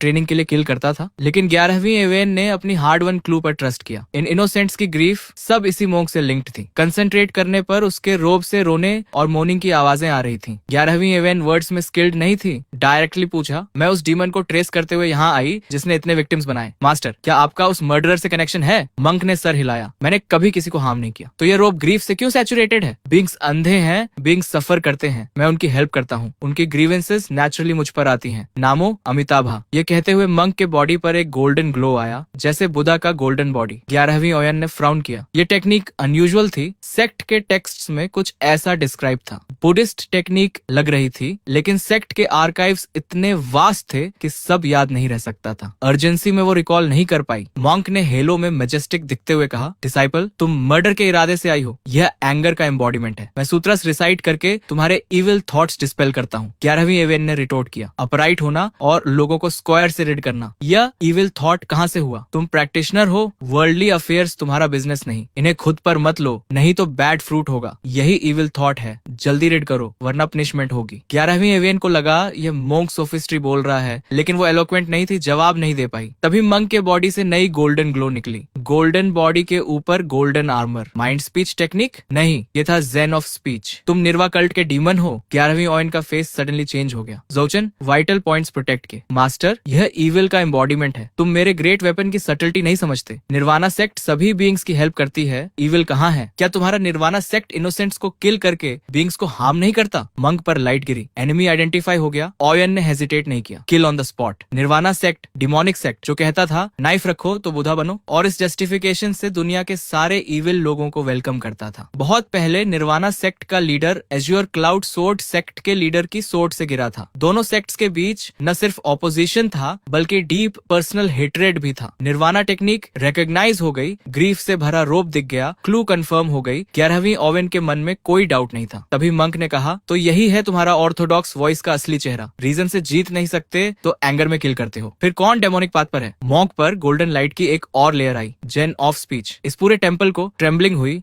डस्ट उठी, लेकिन मंक की 2 लेयर्स में से एक ही गई, वो अनहार्म था। 11वीं ओवेन का एक्सप्रेशन सरप्राइज्ड हो गया। मंक ने एक्सप्लेन किया, बुद्धिस्ट टेक्निक्स प्रिसेप्ट्स या एक तरह के कॉन्ट्रैक्ट से टाइड होती हैं। सर्टेन कंडीशंस फुलफिल करने पर स्पेल लाइक इफेक्ट्स मिलते हैं। ये जेन ऑफ स्पीच है, वर्ड जो लॉ बन जाए। 11वीं ओवेन को याद था, सेक्ट के एल्डर्स कहते थे कि ओपोनेंट की सोफिस्ट्री रिफ्यूट करने पर उसे आउटराइट डिफीट किया जा सकता है। लेकिन एक मंक के साथ सूत्रा आर्ग्यू करे कैसे? मंक जैसे उसके थॉट्स रीड कर रहा था, मजाक उड़ाते हुए बोला, बेनिफैक्टर, तुम ये जेन ऑफ स्पीच का सीक्रेट जानकर मुझसे आर्ग्यू करना चाहती हो, लेकिन ट्रूथ और फॉल्सहुड डिसन करने के लिए नहीं, सिर्फ मुझे डिफीट करने के लिए। तुम्हारे मोटिव्स इम्प्योर हैं, मैलिस से भरे, वर्ड्स और हार्ट अलाइन नहीं कर रहे। फूल कभी लाइट नहीं देखता। तुम मेरी लीकलेस गोल्डन बॉडी को ब्रेक नहीं कर सकती। मंक पर नई गोल्डन लेयर आई। 11वीं ओवेन के लिप्स टाइट हो गए। ये जेन ऑफ स्पीच फॉर्मिडेबल है। मेरी सोर्ड से एक भी ब्लो विद स्टैंड नहीं हुआ, लेकिन गोल्डन लाइट की सिर्फ एक लेयर स्लाइस हुई। मंक बोलता जा रहा था, हर वर्ड एक गोल्डन ग्लिमर ऐड कर रहा था। अगर ये कंटिन्यू रहा तो 11वीं ओवेन की स्पिरिचुअल स्ट्रेंथ एग्जॉस्ट हो जाती, लेयर बाय लेयर कम होती जाती। उसके मन में अचानक एक हालिया एक्वेंटेंस की याद आई। अगर वो यहाँ होता, शायद कुछ वर्ड से इसे शैटर कर देता। ये जेन ऑफ स्पीच माउंटेन्स में अकेले कल्टीवेट करने की वजह से कितना मिस हो जाता है। 11वीं ओवेन ने इमोशन के साथ ये सोचा, फिर क्विकली कंपोजर रीगेन किया। सालों की रिगेस कल्चरेशन ने उसे कोशियस बनाया था, लेकिन ये टाइम वेस्ट नहीं था। एल्डर्स ने कहा था, ऐसी निर्वाणा लाइक पावर के सामने रीजन से रिफ्यूट नहीं होता। गोल्डन बॉडी को दूसरे तरीके से ब्रेक करना होगा। 11वीं ओवेन ने सोर्ड की तरफ फिंगर पॉइंट की। इंटेंशन ने फिंगर टिप्स पर एक ब्लू लोटस ब्लूम किया। उस लॉट से एक ब्रिलियंट स्वॉर्ड विंड बर्स्ट हुआ, इंस्टेंटली गोल्डन लाइट को कंप्रेस करते हुए मंक के बॉडी पर। Nourish the sword through the body. Practitioner sword wind के बैकलैश से नहीं डरता। उस मोमेंट में सोल तक डैमेज हो सकती थी। मंक स्टन्ड रह गया, उसे समझ आ गया। 11वीं ओवेन ने अपने बॉडी को ही स्वॉर्ड का शीट बना लिया था। फ्लाइंग फ्लाइंग स्वॉर्ड को अपने अंदर नॉरिश करना, आर्टिफैक्ट की पावर इससे और ट्रेजर डिनरी बढ़ती है, लेकिन स्वॉर्ड की एनर्जी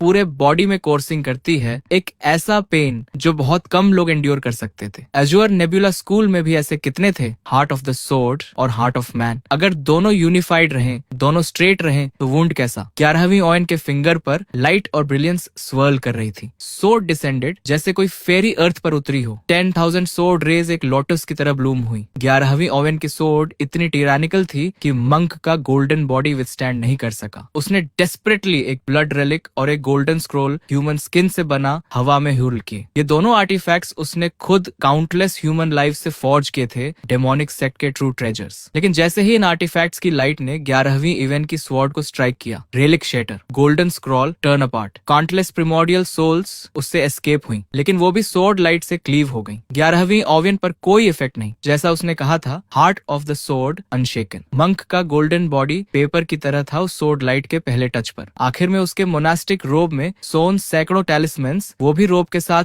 टॉर्न अवे हो गए। एक्ट करने का चांस भी नहीं मिला। ब्लेड ने मंक के बॉडी को पियर्स किया, flash fail away, bones dust बन गए। उस आखिरी मोमेंट में मंक को सेक्ट के एल्डर्स की स्टोरीज याद आई। ग्रेट वॉर में एज्योर नेबुला स्कूल के लीडर ने एक सिंगल स्वॉर्ड स्ट्रोक से निर्वाणा लीडर का गोल्डन बॉडी एनाहिलेट किया था। उस लीडर के पास 36 एबिलिटीज थी, लेकिन कोई भी उस लाइटनिंग फास्ट स्वॉर्ड को रोक नहीं सका। मंक, जो अभी अभी मिस्ट्री को ग्रास्प करना शुरू किया था, सैकड़ों साल की कल्टीवेशन में सिर्फ एक जेन ऑफ स्पीच मास्टर किया था। इस इमेंसली पावरफुल स्वॉर्ड लाइट के सामने उसे जेन्युइनली समझ आया, एज्योर नेबुला स्कूल पहली अंडर हेवन। उसकी सैकड़ों साल की आर्जुअस कल्टीवेशन बस थोड़ा सा और लंबे टाइम तक रेजिस्ट करने के लिए काम आई, सोल प्रिजर्व करने का चांस। थैंकफुली मैंने स्पिरिचुअल कर्स का ट्यूब प्रिपेयर किया था। यही मंक का लास्ट थॉट था। डिमोनिक फार्मर्स बहुत मर्डर्स करते हैं, गटर में ही डूबते हैं। मैं तैयार था। स्पिरिचुअल कर्स ट्यूब बनाने का मेथड एक्सट्रीमली क्रूल था, लेकिन effect excellent. Mystery understanding stage के कल्टीवेटर के लिए best escape technique, directly nirvana वापस जाओ। एज्योर नेबुला का वो चाइल्ड वहां परस्यू नहीं करेगा। मंक ने इनवर्डली रिजॉइस किया। इस बच्चे की स्वॉर्ड स्किल ग्रेट है, लेकिन एक्सपीरियंस नहीं। पहले सर्वाइवल के मींस न्यूट्रलाइज करने चाहिए थे। डीमन एलिमिनेट करने की सोच रही है। और जैसे ही मंक ने इस थॉट के साथ अपनी सोल को उस अट्रैक्शन के साथ विलिंगली यील्ड किया, कुछ रॉन्ग फील हुआ। सोल को स्पिरिचुअल कर्स ट्यूब में जाना था, जैसे फेटस का बर्थ, वार्म, कंफर्टेबल, लेकिन उसे फील हुआ आइस कोल्ड। उसने कंसंट्रेट किया। चारों तरफ टॉर्मेंटेड सोल्स की क्राइज और मून्स। कुछ अदृश्य उसके माइंड को बाइंड कर रहा था। मूव नहीं कर सकता था। उसका स्पिरिट स्ट्रगल करने लगा। बॉडी क्लिकिंग साउंड्स, जैसे चेन्स में जकड़ा हो, लेकिन वो अब सिर्फ स्पिरिट था। ये चेन्स कहां से आई? बॉडी से फ्रेशली डिटैच हुई सोल टू वीक थी, क्लियरली परसीव नहीं हो रहा था। जब थोड़ा सेंस वापस आया, उसने देखा काउंटलेस सोल्स उसके अराउंड स्वर्ल कर रही थी। हाउलिंग और रोरिंग से उसका माइंड शेक हो रहा था। उसका स्पिरिट चेन्स में बाउंड था और उन चेन्स का दूसरा एंड अटैच था एक लॉन्ग ब्लैक बैनर से। मंक ने अस्टॉनिशमेंट में चीखा, बैनर ऑफ 10,000 सोल्स। नहीं, एक आवाज आई, मेरा बैनर ऑफ 10,000 सोल्स। मंक ने देखा 30 मीटर दूर एक लार्ज रॉक था। उस 4 मीटर हाई स्टोन प्लेटफॉर्म के पीछे कोई था। बिना हेजिटेशन के मंक ने अपनी बची हुई स्पिरिचुअल एनर्जी कंडेंस की, डायमंड सेप्टर विल्डिंग एक वेजर बनाया और लॉन्च किया। ये वेजर प्योरली स्पिरिचुअल एनर्जी से फॉर्म्ड, इंटेंजिबल लगता था, लेकिन माउंटेन्स और बोल्डर्स शैटर करने की पावर रखता था। ये ब्लो रॉक और उसके पीछे वाले दोनों को डस्ट कर देता। लेकिन वेगर स्ट्राइक करने से पहले रॉक के पीछे से एक बैम्बू पोल शूट हुई। कुछ स्वोलन था उस पर। हेड ऑन कोलिजन, एक golden light flash, enormous impact से रॉक ट्रेम्बल हुआ। फिशर्स की करंट्स दौड़ गई। वो पोल डस्ट बन गई। फ्रैगमेंट्स रेन पेटल्स की तरह गिरे। मंक ने फ्राउन किया। ये ब्लो स्ट्रेंज था। उस पोल पर कुछ था जिसने वेगर को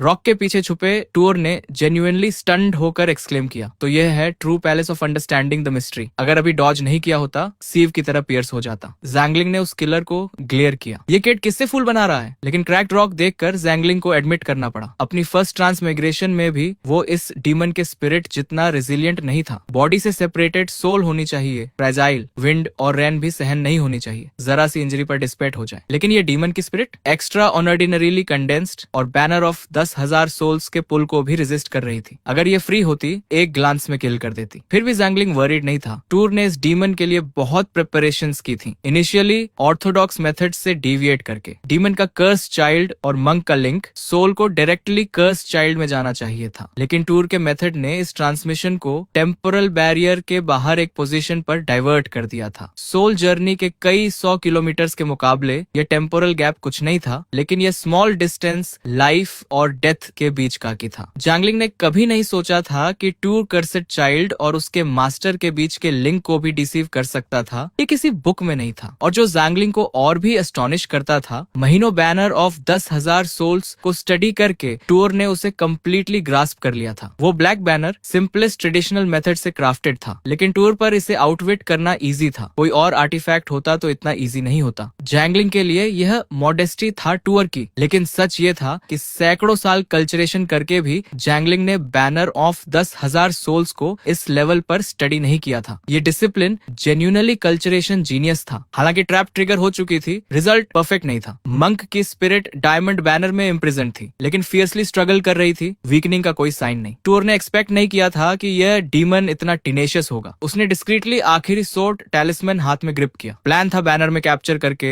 स्लोली डील करना, लेकिन अगर होल्ड नहीं कर सका तो एक सोर्ड स्ट्रोक से सीवियर कर देगा। वो कम कमाने को लॉस नहीं मानता था, फ्री गिफ्ट था ये सब। जब छोड़ना पड़े छोड़ दो। कल्टीवेशन इमोर्टैलिटी के लिए है, लाइफ प्रिजर्व करना पैरामाउंट है। मंक को एक इंट्यूशन हुई जैसे इन्फिनिट मर्डरस इंटेंट उसे एनवलोप कर रही हो। उसने हेड स्ट्राइकिंग स्पेल कास्ट करना चाहा, लेकिन डिस्कवर किया कि स्पिरिचुअल एनर्जी कंज्यूम होने से चेन्स और टाइटर हो रही थी, बैनर की तरफ और खिंच रहा था। उसने बैनर को डिस्ट्रॉय करने की कोशिश की, लेकिन जैसे ही वेजर लॉन्च हुई, बैनर से काउंटलेस राथफुल सोल्स निकली, खुद अनाहिलेट होकर मंक के फेट को नैरोली ब्लॉक किया। उसकी स्पिरिट बैनर के और करीब आ गई, एज पर। डायमंड बैनर कॉमन आर्टिफैक्ट था डीमंस में, लेकिन यही इसकी पॉपुलैरिटी का रीजन था। ऑफेंसिव भी, डिफेंसिव भी, प्रैक्टिकल भी। इजीली डिस्ट्रॉय नहीं होती। स्पिरिट बॉडी क्विकली वीकन होती है, spiritual energy insufficient. Ordinary artefact से फाइट करना ऑलरेडी एक्सट्रीमली डिफिकल्ट था, और ये तो मंक का खुद का क्राफ्टेड आर्टिफैक्ट था, जिसमें उसने सारा केयर और मटेरियल लगाया था। मंक जानता था, किसे पता था यही आर्टिफैक्ट उसका डेथ वारंट बनेगा। वो नहीं जानता था कि टूर ने उसका कर्स्ड चाइल्ड का लिंक कैसे सीवर किया और आर्टिफैक्ट कैसे फोर्स से ले लिया। लेकिन अभी डेंजर इमिनेंट था। अमिताभा, मेरा तुमसे कोई ग्रज नहीं। मेरा आर्टिफैक्ट क्यों लिया? मेरी जान क्यों चाहते हो? जानता हूँ कार्मिक ऑब्स्टिकल्स रेट्रिब्यूशन लाते हैं, लेकिन अभी बस यही ओपन स्पीच बची है सरवाइव करने के लिए। ये अदर स्पेल से फार लेस एनर्जी कंज्यूम करती है। 2 लेयर्स ऑफ माइंड लगाऊं तो थोड़ा और होल्ड कर सकता हूँ। मंक को नहीं लगता था कि यह किड एक ग्लांस में उसका मन रीड कर सकता है। अमिताभा रिसाइट करके डिबेट शुरू करने की कोशिश, जब तक माइंड प्रोटेक्टेड है, बैनर ऑफ 10,000 सोल्स की पावर विथस्टैंड होगी। एक मोमेंट भी मिले तो टर्न अराउंड का चांस हो सकता है। ऑर्थोडॉक्स हो या डिमोनिक, प्रैक्टिशनर्स इजीली नहीं हारते। टूर ने एक पिल लिया। ईयर अभी कंप्लीटली हील नहीं हुई थी, बस फेंट साउंड सुनाई दे रहा था। अमिताभा, उसने मन में सोचा, ये डीमन भी कमाल है, मौत के सामने भी मैंसर्स नहीं छोड़ता। वैसे ये प्योर लैंड सूत्र और इस स्मोक का कोई कनेक्शन था, और इस ट्रेजर की वजह से, जिसे 11वीं एवेन की स्वॉर्ड टैलिस्मैन भी स्क्रैच नहीं कर सकी। टूर समझ गया था ये एक्सेलेंट आर्टिफैक्ट था, लेकिन मोंक इसे यूज क्यों नहीं कर सका? टूर ने ट्रांसलोकेशन टेक्निक यूज करके इस सूत्रा को बुलेट प्रूफ वेस्ट की तरह वेजर को ब्लॉक करने के लिए यूज किया था। उसकी पावर एडवांस में एक्टिवेट हो गई थी, इसीलिए मंक का डेस्परेट अटेम्प्ट सरवाइव हो सका। अभी सूत्रा कहाँ एक्सप्लोड हुई नहीं पता, लेकिन कोई जल्दी नहीं, डीमन डील हो जाए फिर कामली ढूंढेंगे। टूर ने मंक को कोई आंसर नहीं दिया। मंक ने अपने अराउंड एक एडिशनल गोल्डन ग्लो ऐड किया। टूर को थोड़ा सरप्राइज हुआ तो इस डीमन के पास और भी कार्ड्स थे। तभी जैंगलिंग ने उसके शोल्डर पर टैप किया और रॉक पर चारकोल से लिखा, यह मंक निपन सेक्ट का है, ओपन स्पीच की पावर। टूर ने परप्लेक्स्ड होकर देखा, ओपन स्पीच? मैंने तो सिर्फ साइलेंट स्पीच के बारे में सुना है। जैंगलिंग एक मोमेंट के लिए लिटरली स्पीचलेस हो गया। Silent speech? ये कौन सी पावर है? मैंने तो कभी सुना नहीं। लेकिन ये आइडल चैटर का टाइम नहीं था। उसने लिख, ओपन स्पीच मिस्टीरियस है, कहते हैं मुंह खोलने से माइंड इंडिस्ट्रक्टिबल हो जाता है, सब स्पेल से इनवल्नरेबल। टूर को हंसी आ गई। तो फिर 11वीं लेडी के सामने फिजिकल बॉडी कैसे खोया? जैंगलिंग को आइज रोल करने का मन हुआ। कहते हैं इनवल्नरेबल, लेकिन उस सेक्ट की स्वॉर्ड्समैनशिप से कंपेयर करे कौन? मास्टर और डिसिप्लिन रॉक पर सीक्रेटली इंफॉर्मेशन एक्सचेंज कर रहे थे। उधर मोंक ग्रीन ग्लो में शाइन करते हुए डायमंड बैनर के सामने अपनी पोजीशन समहाउ स्टेबलाइज कर रहा था। टूर ने परप्लेक्स्ड होकर पूछा, ओपन स्पीच यानी खुद से वॉइड में बात करना है? जैंगलिंग ने फ्रस्ट्रेटेड होकर लिटरली उसके ऊपर वाटर पोर किया और फिर 4 कैरेक्टर्स लिखे, मुझे नहीं पता। टूर ने एक रिजाइंड साई दी। यह old master genuinely ordinary abilities और लिमिटेड विजन वाले हैं। हालांकि मंक को टेम्पोरेरी रेस्पाइट मिला था, यह स्टेलमेट कंटिन्यू नहीं हो सकता था। ओपन स्पीच पावरफुल और इकोनॉमिकल थी, लेकिन स्पिरिचुअल कल्टीवेशन रिक्वायर करती थी। मंक की सोल वीकन होने लगी थी। हर यूज के साथ cultivation diminish. Banner of 10,000 souls एक ट्रेंड आर्टिफैक्ट था, उसकी कल्टीवेशन इनएग्जॉस्टिबल। मंक डूम्ड था। ट्रैप सेट करने वाले को एलिमिनेट करना होगा। जब तक स्ट्रेंथ थी, टूअर को हाइडिंग से बाहर निकालना होगा। मंक ने कंक्लूड किया, ये मेरे पास आने से नहीं डरता, इसका कल्टीवेशन लेवल मुझसे फार बिलो है। फोर्स करना होगा उसे सामने आने पर। जैसे ही क्लोज आए, लास्ट स्ट्रेंथ से स्पेल स्ट्राइक करूंगा। मंक ने आइज रोल की, मोमेंट सोचा, फिर बोला, बेनिफैक्टर, अगर तुम जेन्युइनली लाइफ देना चाहते हो तो इस मोमेंट में सामने क्यों नहीं आते? अगर तुम जानते हो कि अभी लाइट फेस नहीं कर सकते तो बेटर है है वापस हो जाओ, फॉर्मेशन डिस्पर्स करो, अभी भी टाइम है। टूर के कान अभी भी रिंगिंग कर रहे थे। उसने जैंगलिंग की तरफ इशारा किया। जैंगलिंग ने रिजाइंड होकर मॉन्क के वर्ड्स रॉक पर ट्रांसक्राइब्ड किए। टूर ने पढ़ा और जेन्युइनली परप्लेक्स्ड हो गया। ये मॉन्क सिचुएशन नहीं देख रहा, या इसके ब्रेन में कोई प्रॉब्लम है? जैसे यही विक्टिम है। उस पेट में डेड चिल्ड्रन, बैनर में countless tormented souls, infamous curses. इतने क्राइम्स के बाद ये वापस हो जाओ बोल रहा है। मास्टर, क्या निपान सेक्ट के सभी लोग इतने ही ऑनरेबल होते हैं? जैंगलिंग ने नेचुरली जवाब दिया। शैम फील करे तो डीमन कैसे बने? टूर को समझ आ गया। जब ऑपोनेंट जेन्युइनली शेमलेस हो तो रॉक के पीछे छुपने की जरूरत नहीं। उसने अलाउड जवाब दिया। अमिताभा, मास्टर, आप मिसअंडरस्टैंड कर रहे हैं। मैं आपको किल नहीं करना चाहता। मैं आपको अभी पैराडाइज में इनवाइट कर रहा हूँ। सफरिंग बाउंडलेस है। टर्न बैक करो, अदर शोर रीच करो। टर्न बैक कैसे? सिंपल, विलिंगली मरो। मेरे बैनर ऑफ 10,000 सोल्स में एंटर करो। यही पैराडाइज है। मंक ने वाइड आइज की। ये सब वो वर्ड्स, लेकिन सालों की ओपन स्पीच प्रैक्टिस के बाद उसने कंटिन्यू किया। तो फिर फेस टू फेस क्यों नहीं मिलते? लिबरेशन देना चाहते हो लेकिन सामने आने की हिम्मत नहीं? टूर ने एक लॉन्ग मोमेंट के बाद स्लोली जवाब दिया। अमिताभा, मुझे कोई रिवॉर्ड नहीं चाहिए। मास्टर को मेरा फेस याद करके थैंक करने की जरूरत नहीं। मेरे लिए बेटर है कि सामने ना हो। मोंक ने रिपीट किया। ऐसा एक्ट क्वीन सेक्ट की रेपुटेशन को हार्म करता है। सेक्ट के एल्डर्स होते तो क्या तुम इंट्रोस्पेक्शन का टेस्ट पास कर पाते? आज मैं ब्रोकन सोल हूँ। कल्टीवेशन इक्वल है। सामने आओ और मुझे दिखाओ क्विंजियन सोर्ड की वो फेमस अल्टीमेट टेक्निक जो दुनिया में पहली है। मंक के मन में थ्योरी था। यह ट्रैप सेटर उस येलो सैंड वाली वुमन के साथ था। वो हंटिंग, ये ट्रैपिंग। ऑर्थोडॉक्स फेस करने पर मॉरल ब्लैकमेल और प्रोवोकेशन वर्क करता है। ये किड कनिंग लगता है लेकिन ऑनेस्ट नहीं, डिसीट से भरा। टूर ने सोचा, ठीक है, तुम ऑलरेडी मेरी ओरिजिन्स जानते हो। क्वीन सेक्ट की रेपुटेशन दांव पर लगाकर मैं चुप नहीं रह सकता। मंक ने इनवर्डली रिजॉइस किया। ऑर्थोडॉक्स सेक्ट का यंग मैन, थोड़ी इंटेलिजेंस, बस कुछ वर्ड्स में हीट अप हो गया। कल्चरेशन उस येलो सैंड वुमन से फॉर इंफीरियर है। नाम कमाना चाहता है, इसीलिए शेमफुल मेथड्स यूज कर रहा है। जैसे ही रिवील होगा, लास्ट स्ट्रेंथ से स्पेल स्ट्राइक करूंगा। लेकिन तभी टूर ने कहा, फेयरनेस के लिए मैं बैनर ऑफ 10,000 सोल्स की शैकल्स डिस्पेल करता हूँ। Fair fight. क्वीन सेक्ट की रेपुटेशन का मामला है, अपना सब कुछ लगाओ। अगर मैं हारा तो टेक्निक इंफीरियर थी। सेक्ट के एल्डर्स को तुमसे कोई ट्रबल नहीं। मंक इनवर्डली डिलाइटेड हो गया। ये किड इतना स्टूपिड है। ट्रैप खुद डिसार्म करेगा, खुद रिवील होगा और ऑफर कर रहा है। सेक्ट के एल्डर्स का डर है इसे। ऐसा एडवांटेज मंक कभी रिफ्यूज नहीं करता। एक्सीलेंट, तुम ट्रूली ग्रेट स्कूल के एमिनेंट डिसाइपल हो। बैनर ऑफ 10,000 सोल्स रिलीज करो। मैं तुम्हें 3 स्ट्राइक्स दूंगा। अच्छा वेट करो, मैं बैनर डिस्पेल करता हूँ। टूर ने इनकैंटेशन रिसाइट किया। बैनर से ब्लैक वेपर एस्केप होने लगा। वॉन्डरिंग सोल्स बाहर निकलने लगी। मंक ने अर्जेंटली उन सोल्स को अर्ज किया, जल्दी बैनर को टेक डाउन करो। टूर ने स्लोली जवाब दिया, इम्पेशेंट मत हो। ऑर्थोडॉक्स सेक्ट का डिसिप्लिन डायमंड बैनर को सिंपली नहीं कंट्रोल कर सकता। मैं अपनी आर्ट कंसंट्रेट कर रहा हूँ। ये वर्ड सेंसिबल लगे लेकिन मंक को इमीडिएटली कुछ अमिस फील हुआ। ये मेरा आर्टिफैक्ट चुराया था। बैनर ऑफ 10,000 सोल्स कंट्रोल करना नहीं जानता। ये तो एक्सपर्ट है इसमें। वो तुम चीट कर रहे हो। मंक ने स्ट्रगल किया लेकिन चेन्स सडनली और टाइटर हो गई। एक और पावरफुल फोर्स पुल कर रही थी। उसकी स्पिरिट की ब्रिलियंस नोटिसेबली वीक हो गई। दूसरे बैनर पर जैंगलिंग का फेस एक ट्रेल ऑफ इंक बनकर अपीयर हुआ। इन वॉन्डरिंग सोल्स को रिवेंज लेने दो वरना उनकी फेरोसिटी लूज हो जाएगी। व्हाइट बैनर को ट्रेम्बल होते देखकर टूर हंसा। मास्टर, आपने ये टेक्निक कब सीखी? पहले चारकोल से लिखते थे, अब डायरेक्टली कैरेक्टर्स अपीयर कर रहे हो। अभी डिस्कवर किया? इंटरप्ट मत करो। ये बैनर तुम्हारे लिए एक्सेलेंट आर्टिफैक्ट है। अगर इन वॉन्डरिंग सोल्स को अपनी विशेष फुलफिल करके डिस्पर्स होने दिया, आर्टिफैक्ट आधा रुइंड हो जाएगा। टूर ने कामली जवाब दिया, मास्टर रेस्ट करो। इस डीमन का सारा नॉलेज एग्जॉस्ट करने से पहले उसे एक ब्रेथ ऑफ लाइफ जरूर दूंगा। बाकी सोल्स को रिवेंज से रोकना मेरे बस में नहीं। क्यों नहीं? तुमने उन्हें किल नहीं किया। बैनर ऑफ 10,000 सोल्स ऐसे यूज नहीं होती। इन्हें मर्सीलेसली टॉर्चर करो, फिरोशियस ऑरा फीड करो, स्पेल से डिसीव करो, हर चीज को एनिमी दिखाओ, तभी डिवॉरिंग पावर मिलती है। जैंगलिंग फ्यूरियस था। कैरेक्टर्स 3 बार ट्रेम्बल होकर क्लॉड हो गए। ये banner of 10,000 souls ordinary object नहीं है। मटेरियल्स और क्राफ्ट्समैनशिप दोनों में मास्टरपीस है। सेंटिमेंटल कंपैशन से इसकी पावर डिम करना ट्रूली शेमफुल होगा। टूर ने एक मोमेंट सोचा, मास्टर इस बैनर ऑफ 10,000 सोल्स को मिस 11वीं के स्वॉर्ड तालिस्मैन से ट्रेड क्यों नहीं करते? तुम सच में सोचते हो वो स्वॉर्ड तालिस्मैन ऑर्डिनरी है? इतनी पावर ये 11वीं एवेन के एल्डर्स की दी हुई प्रोटेक्टिव ट्रेजर है। वो खुद नहीं बना सकती। ये सुनकर टूर थोड़ा सरप्राइज हुआ। ट्रेनिंग शॉर्ट थी, कल्टीवेशन लेवल लो। सोर्ड्समैनशिप में वो जैंगलिंग जैसे सैकड़ों साल के एंशिएंट डीमन से कम्पीट नहीं कर सकता। अगर ये सच है तो ये फेवर इनॉर्मस था। थोड़ी एम्बेरसमेंट भी हुई लेकिन लार्ज डेट जरूरी भी नहीं कि बैड हो। एक्सचेंजेस बॉन्ड्स बनाते हैं। 11वीं ओवेन से प्रॉमिस भी था किडनैप्ड चिल्ड्रन का केस इन्वेस्टिगेट करने का। जितना डीपर डेट उतना बेटर। टूर ने जैंगलिंग से कहा, मास्टर जिंदगी और बिजनेस में सबसे वर्स्ट चीज है वेदर वैन बनना। इधर उधर स्वे करना। जब हेल्प करने का डिसाइड किया तो एंड तक करो। मिस 11वीं के साथ कोपैरेट कर रहे हैं। हाफवे में डीमन की नेचर रिवील नहीं होनी चाहिए। काफी देर तक व्हाइट बैनर पर कोई नया टेक्स्ट नहीं आया। जांगलिंग जानता था ये वर्ड्स वाइज थे। उसने अपनी लाइफ रिफ्लेक्ट की। यही गलती उसने बार बार की थी। ईविल करते हुए रूथलेस नहीं था, ईविल को रूट से नहीं उखाड़ा। इसीलिए मैक्सिमम कल्टीवेशन लेवल वही रहा, एक भी दोस्त नहीं था बात करने को। इस डिसाइपल का टैलेंट उससे बेटर था, विल स्ट्रॉन्गर। ये फ्यूचर में जरूर सरपास करेगा। व्हाइट बैनर साइलेंट हो गया। टूर ने डिस्टर्ब नहीं किया और अपना काम कंटिन्यू किया। पहले बैटलफील्ड के सारे ट्रेसेस इरेज किए। डर था कि 11वीं ओवियन वापस आने पर जांगलिंग की प्रेजेंस डिटेक्ट न करे। फिर लूट की री इन्वेंट्री। सारी पिल्स रख ली। ज्यादातर हार्मफुल थी, लेकिन 2 बॉटल्स कल्टीवेशन और हीलिंग पिल्स थी जो जल्द यूज हो सकती थी। एक्सप्लोजन से डिस्ट्रॉयड क्षितिगार्भा ओरिजिनल वाव सूत्रा मिली। उस टेक्निक का वेगर इंटैक्ट था। शेम था कि ये ट्रेजर रिफाइन नहीं हो सकती। प्रोटेक्टिव एम्यूलेट बनती तो डायमंड बैनर से 100 गुना पावरफुल होती। प्लस वो गोल्डन बुधा जो पहले स्प्लिट हुई थी अब डार्क ग्रे मेटल बन गई थी। मटेरियल पता नहीं, लेकिन यूजफुल लग रही थी। साइड पर रख दिया। अगर इस डीमन का सारा नॉलेज एक्सट्रैक्ट हो गया तो ये एडवेंचर बहुत प्रॉफिटेबल होगी, टूर ने खुद से कहा। ये सच था। एक हॉर्स रात की ग्रास बिना फैट नहीं होता। इंसान अनएक्सपेक्टेड गेन बिना रिच नहीं होता। वंडर नहीं कि सब डीमन बनना चाहते हैं। किलिंग और ट्रेजर स्टीलिंग इतना प्रॉफिटेबल। खुद से एक्यूमुलेट करने में सैकड़ों साल लगते। उसने खुशी से अपने नेटिव विलेज की एक ट्यून हम की। फिर वो वापस ग्रेव्स खोदने लगा, कॉर्प्सेस बरी करने के लिए। स्लोली डिस्प्लेसमेंट टेक्निक यूज की। होल खोदो, रिमेन्स रखो, अर्थ से कवर करो। कोई जल्दी नहीं थी। अब स्पिरिचुअल ओशन फॉर्म हो चुकी थी। मेडिटेशन का उतना सेंस नहीं था। कंटिन्यूअसली स्मॉल स्पेल्स यूज करना, constant flow of spiritual energy, ये स्पेल ट्रेनिंग ही था। डॉन से नून तक खोदता रहा। पसीने में भीगा, लेकिन आधी बॉडीज ही बेरी हो पाई थी। तभी स्काई से एक सोर्ड्स ग्लिंट गिरी। 11वीं ओवेन वापस आ गई थी, लेकिन टूर झुककर डिगिंग में बिजी था। कान अभी हील नहीं हुए थे। फ्लाइंग सोर्ड की साउंड सुनाई नहीं थी। जब 11वीं एवेन उसके पास आई तभी वो चौंका। मिस 11वीं, आप इतनी जल्दी वापस कैसे? 11वीं एवेन ने सिंपली एक्सप्लेन किया। वो डीमन मिला, लेकिन फिजिकल बॉडी सेवर नहीं हो पाई। सोल एस्केप हो गई। तुम्हारी सेफ्टी की चिंता हुई, इसीलिए वापस आई, लेकिन लगता है देर हो गई। सिंपल वर्ड्स थे, लेकिन उस मोमेंट में उसकी स्पिरिचुअल एनर्जी